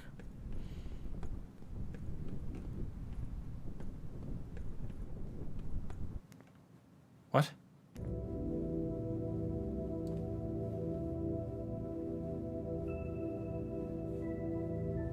Yo!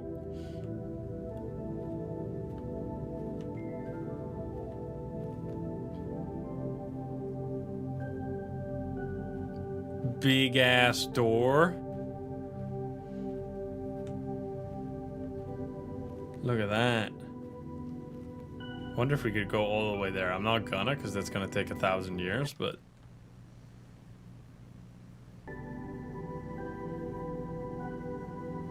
It's here, I can see it? What the fuck?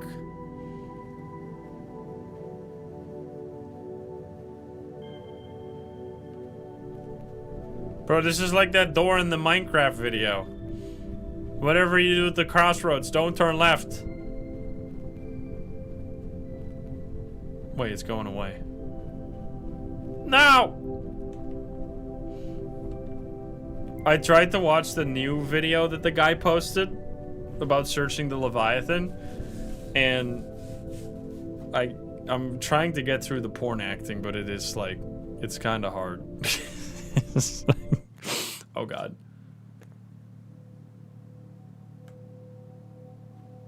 You know, like, just clearly they're reading out lines while it's supposed to sound like a normal conversation. It's the most fake stuff ever.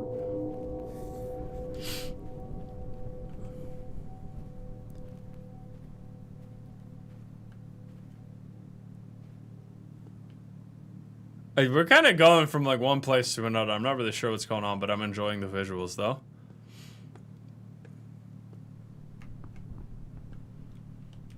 Outside. No, I'm still watching it. It's just a little. I wish it wasn't so obviously fake, because I enjoyed the veneer of the stuff being like obviously it's not real, any of the other videos either, but it seemed more convincing in some way. What does porn have to do with anything? Have you never heard the saying porn acting? Like, you know how it's literally like the video I just talked about. Like, porn actors aren't casted for their great ability to say lines convincingly, let me put it that way. Which is why it's, the saying goes, when something is porn acting is when it's like heavily fake. They aren't? You're telling me that they're no Oscar winning? Yeah, when are we getting an Oscar for porn acting, guys? Dude. That's fucked up. How do you know? Bro, you guys are... is everybody in chat a saint? Are you all, like, saving yourself for marriage? Like, going to the church 7 times a week? Don't act like that.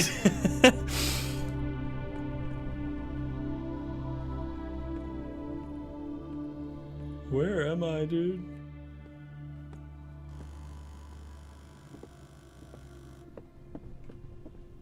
That's some big chairs. You're already married.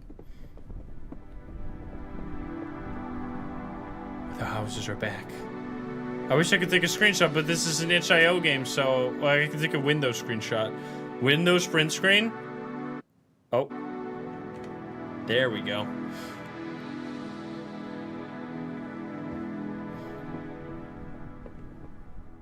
Did I just teleport? What the fuck? Why is it so bright?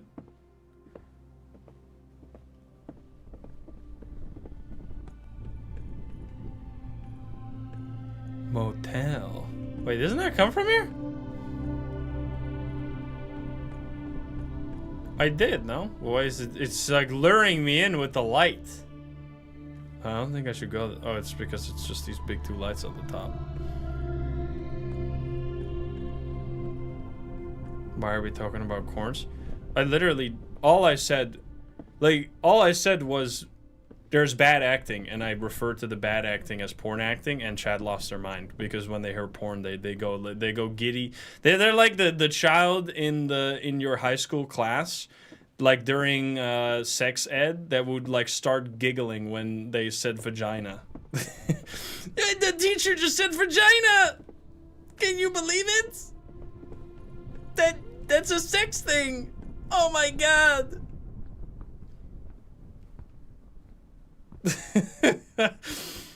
That's crazy!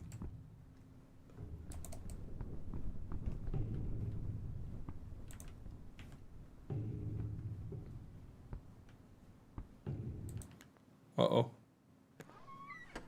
What is the age of your average viewers? That's the worst part! It's 35!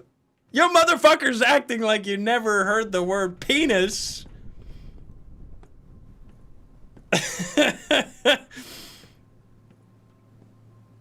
Good lord.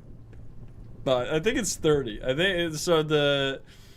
If I look, it's like a bell curve around from 18 to 45 with the peak like in the middle. Yo, welcome in. You come in at a strange time. Don't ask chat about anything. Welcome in, Raiders. I hope you are a holy church-going individual, because there will be no speaking of any sexual things whatsoever. And chat is lying if they make it seem that way. But welcome in, Raiders. How you doing, everybody? We're just playing kind of some janky games. We played a really good game earlier, and now we're just having fun with some janky horror games. Also, this one looks like kind of crazy. Oh, I just drowned, I think. Why do you want to leave? Why do you want to leave? Why do you want to leave? Why do you want to leave? Why do you want to leave? Etc., etc. But welcome in. Welcome in, everybody. What were you guys doing? Some Pal World? Some Diablo? Some Mucha Chameleon? Some fun stuffers? I'm just gonna keep... It was Pal World. Let's go. Dude, I need to play that game again. Can you stop? I'm going down. You can't stop me. I don't think this works. Okay, well, I'm going the other way, I guess. Breeding an army of fire pals. Dude, I played Pal World with friends when it first released, but it's probably very different now. I guess I'm climbing the slide like a damn naughty. You're gonna hear the whistle from the lifeguard, and they're gonna point at you.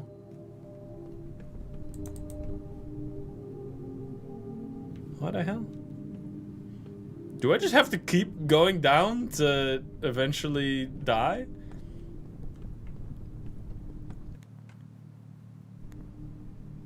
It's turning red. No, am I crazy? There are some valves behind you. Big brain chat. What does the text say? It says, why do you want to leave a bunch of times in a row? Let's see. There are valves. Chat. You genius. You mad scientists. We did it. Yeah, I don't know. It's just staying on the screen now.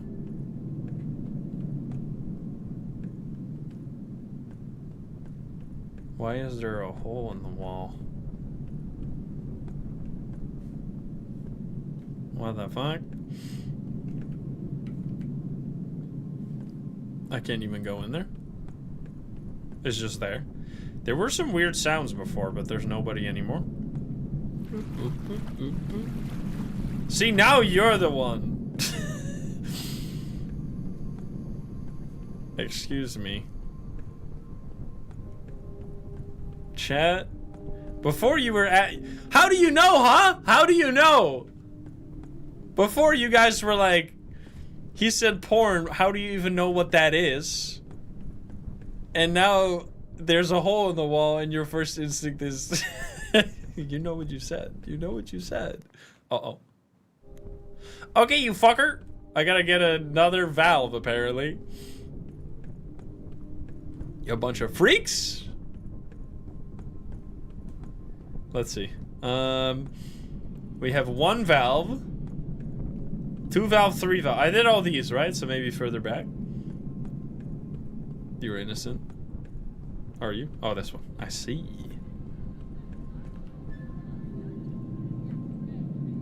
I do like about this game is that it just like sends you through things.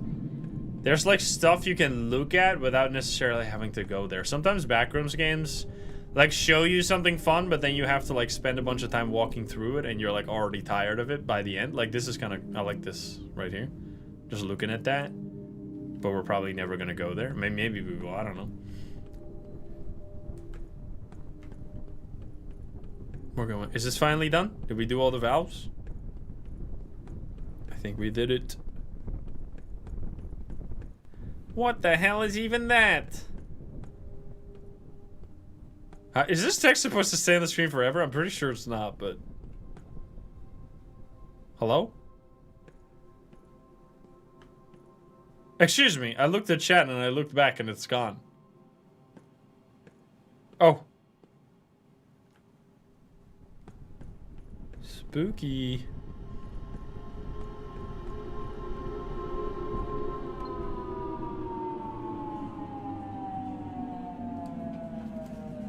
Excuse me. It's the... What is it called again? The note that like sounds like it's forever going down.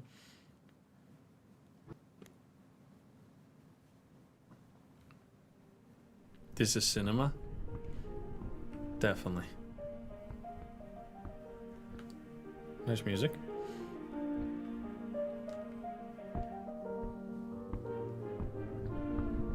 Reverse Shepherdstone, that's the name. Yeah. Smallest elevator. I can't even go this way.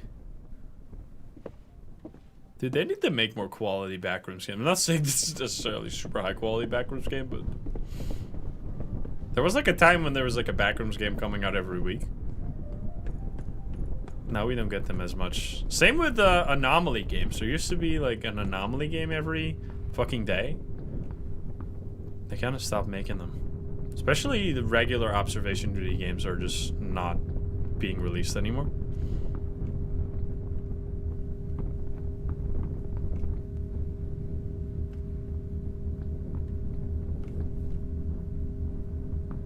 Spooky.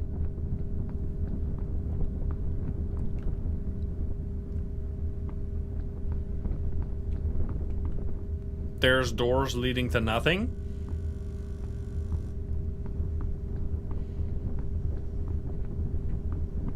Whatever you do at the crossroads, don't turn left. Alright, chat is telling me to turn left. Here you go. Holy fuck.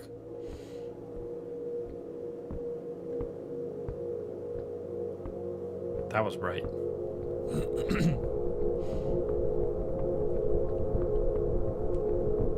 Would the other place have killed us?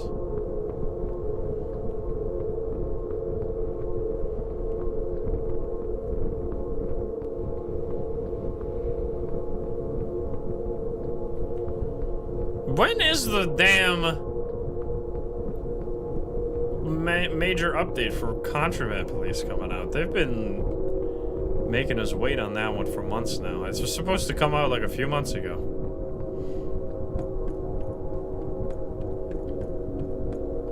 I'm waiting. I think it's coming out. Last time I said it's coming out this month, but that's what they said, but then they didn't. So I don't know. Oh. So you don't even have to get in the elevator, it just teleports you instantly.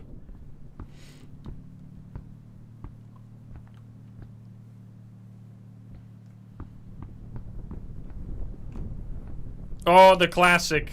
The absolute classic. I love it. Dude, I kind of want to stay in this hotel just to see it. Like, with my own eyes. I wonder if they've gotten any more, like, customers since becoming the backrooms meme.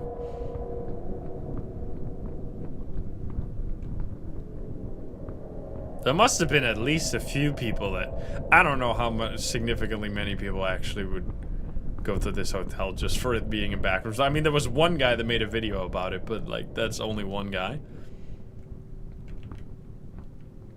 It was kind of a cool idea, like, visiting backrooms places in real life.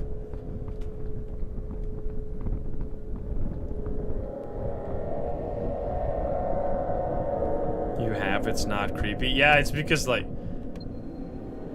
It is just a very strange location, though. Like, the fact that it's... Oh, God.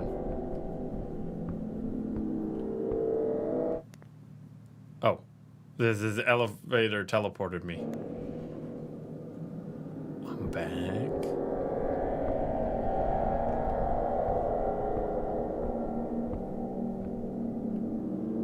It's just this really weird place where they have, like...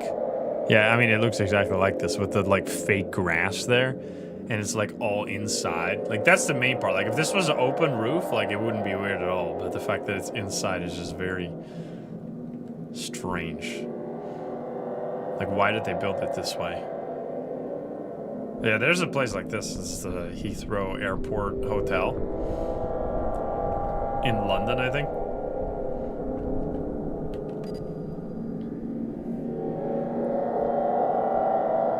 Well, I guess I'm not going that way.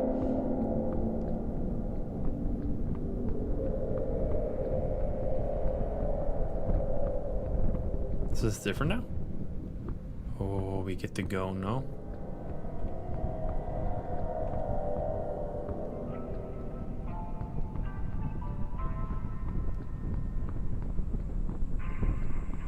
They should make that like a real life backrooms attraction. Could be. I don't know if that would be a hit. Yo, this is sick, by the way. This is really cool.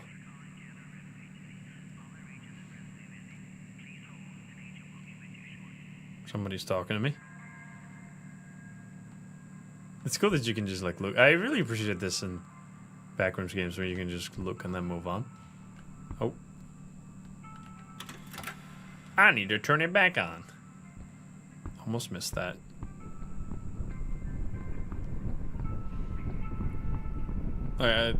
Escape room with 1,000. A massive escape room. You're stuck. You're stuck in the back rooms. Escape room. You spend like a week in there. The escape rooms.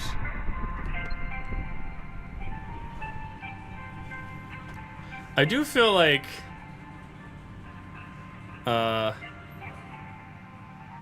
because I've gone to like, I think Meow Wolf is the coolest like liminal-esque thing, like a museum I ever visited. It's like they basically build like strange alien structures and you're just exploring them, which is cool. But I wish there were more places like that to visit. I'm getting higher, by the way. Yeah, if I ever... I think it's only... It might not actually only be a US thing. But I know they're like a... They're like a pop-up type museum. They're not sticking around. Maybe they are sticking around. They acted like it was a temporary thing when I visited. But maybe that's not... Maybe it did stay. I went to the one, I think, in New Mexico. If I remember. If that one still exists. They have permanent locations now. Yeah, I was so confused why it was a temporary thing. Like it seems like because I could imagine people might be like, no, I don't want to go again, but I would love to go to the exact same one that I visited. Dude, the nostalgia I would get from going there again would be insane. What am I looking for? We're looking for a game that doesn't exist. No, I'm not. I just wanted to make a reference to the Minecraft video. No, this is a good game. I'm not trying to be rude. It's a joke. Dude, that would be a good video, though. I can't believe he didn't title the new video looking for a Leviathan that doesn't exist. The amount of restraint it must have taken to not title the video that. Unbelievable.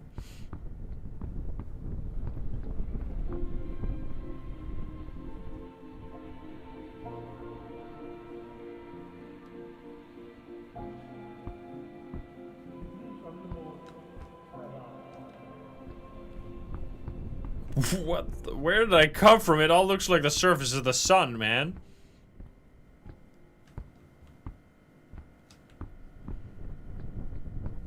Did I come from here? I don't know.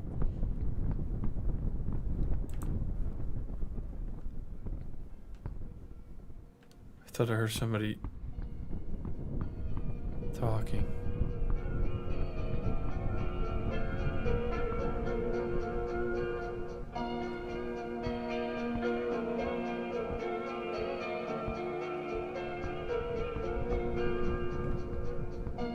I can't even jump? Why do you hate me?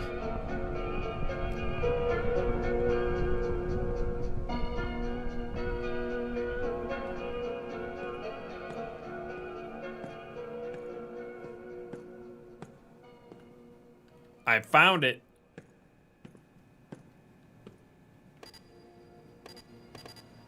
You kidding me?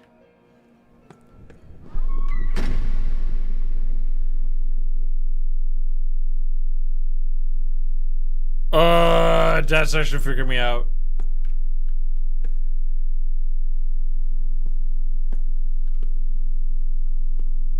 Hello?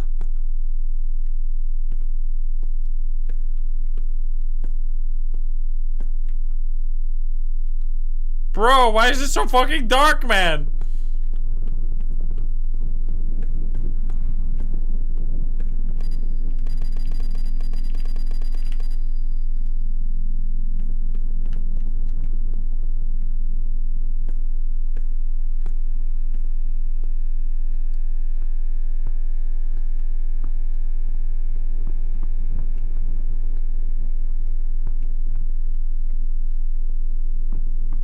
I'm fine.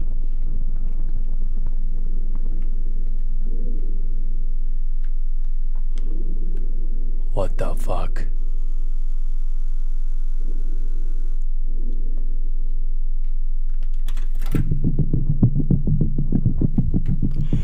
Go! Get the fuck out of here, man! Help me! Click that fucking elevator! Go, go, go, go, go! Oh my god! Go faster, you fucker! Oh my god, that was actually insanely scary.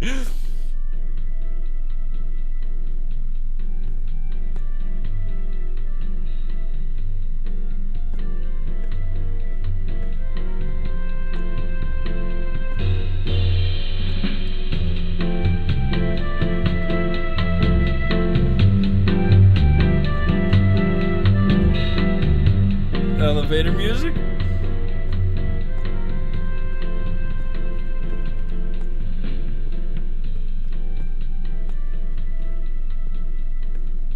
What the hell? Dude, I want to explore like a dead mall. I think it was so cool.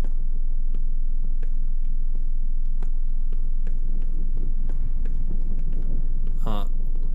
He's not gonna come through that door, right? He's not gonna be able to take the elevator.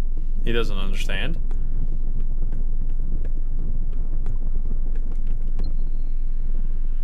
He's gonna come running down the hall.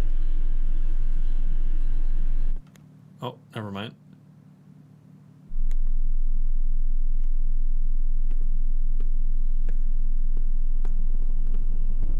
Bro, these lights are so bright. Hey, motherfucker! Motherfucker! Stay back! Stay back! Oh, that's fucking scary. Hey, hey, hey. We can talk about this. We can talk about this, man. Why are you following me?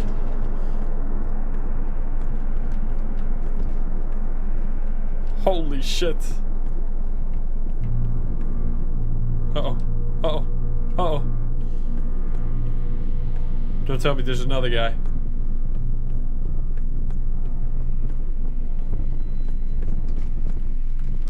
Hello there, sir. I would like to leave forever. He's going faster. Wait, but now I'm going to the other guy. It's over for me. It's over. I'm dead.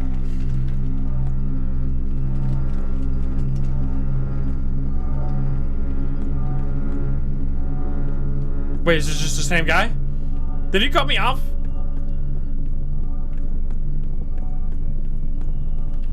go here. Wait, he's gone.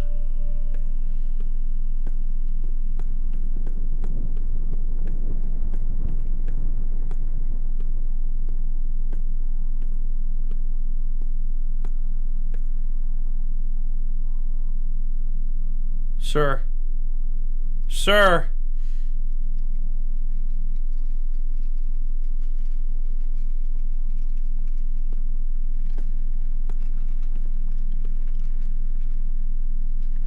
Could you go away? Come here.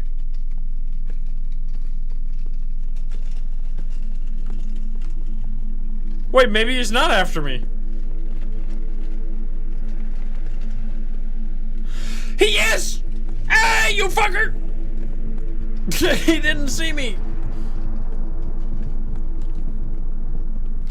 Okay, this is fine. Can I go this way? Uh-oh.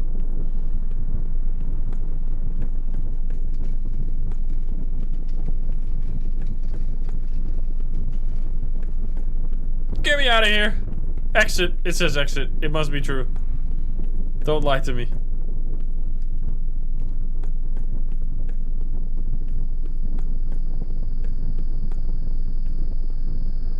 Uh-oh.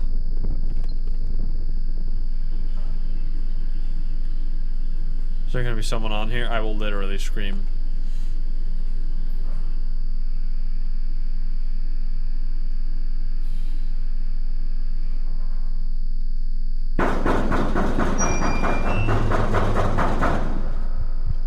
He's coming, man!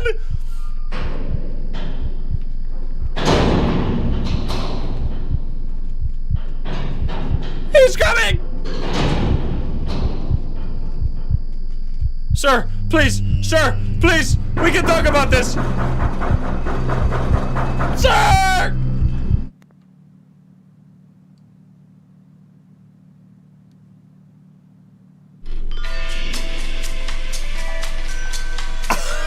What?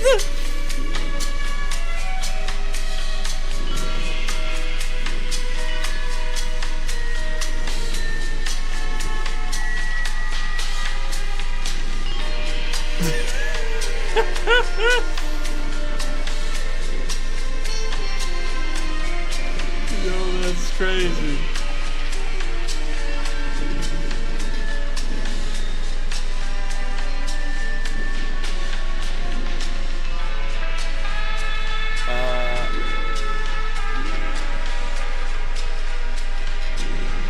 We're just ahead. Yeah, that's really that ended up being so much scarier than I was ever expecting with that beginning. Like the beginning was just chill, and then the moment when you saw the guy across the window and he started running to you, that was so fucking freaky. Holy! All right, well that was a good game at the end there, and I hope you enjoyed it, guys. Hope you had a good time today. We played a wild variety of games. That was not all similar at all. But anyway, it was a fun time regardless. Thank you so much for chilling. Hope you enjoyed. If you want to watch some more of me, I got a video for you of me playing a very, very good indie horror game. If you haven't seen me play Mold Rise, you should go check out this video of me playing the whole game, getting all achievements and stuff, finding all the secrets. Go check that out. I'll link it in the YouTube. Once again, we have merch. It's only 10 days remaining on the merch, so if you want to get it now. As well as this little guy right here. I posted a cute picture of Zephyr holding this thing. If you want to see it, it's in the YouTube community post section. Anyway, thank you so much for watching over on YouTube, and I'll see you tomorrow. Have a good night. Bye! See ya!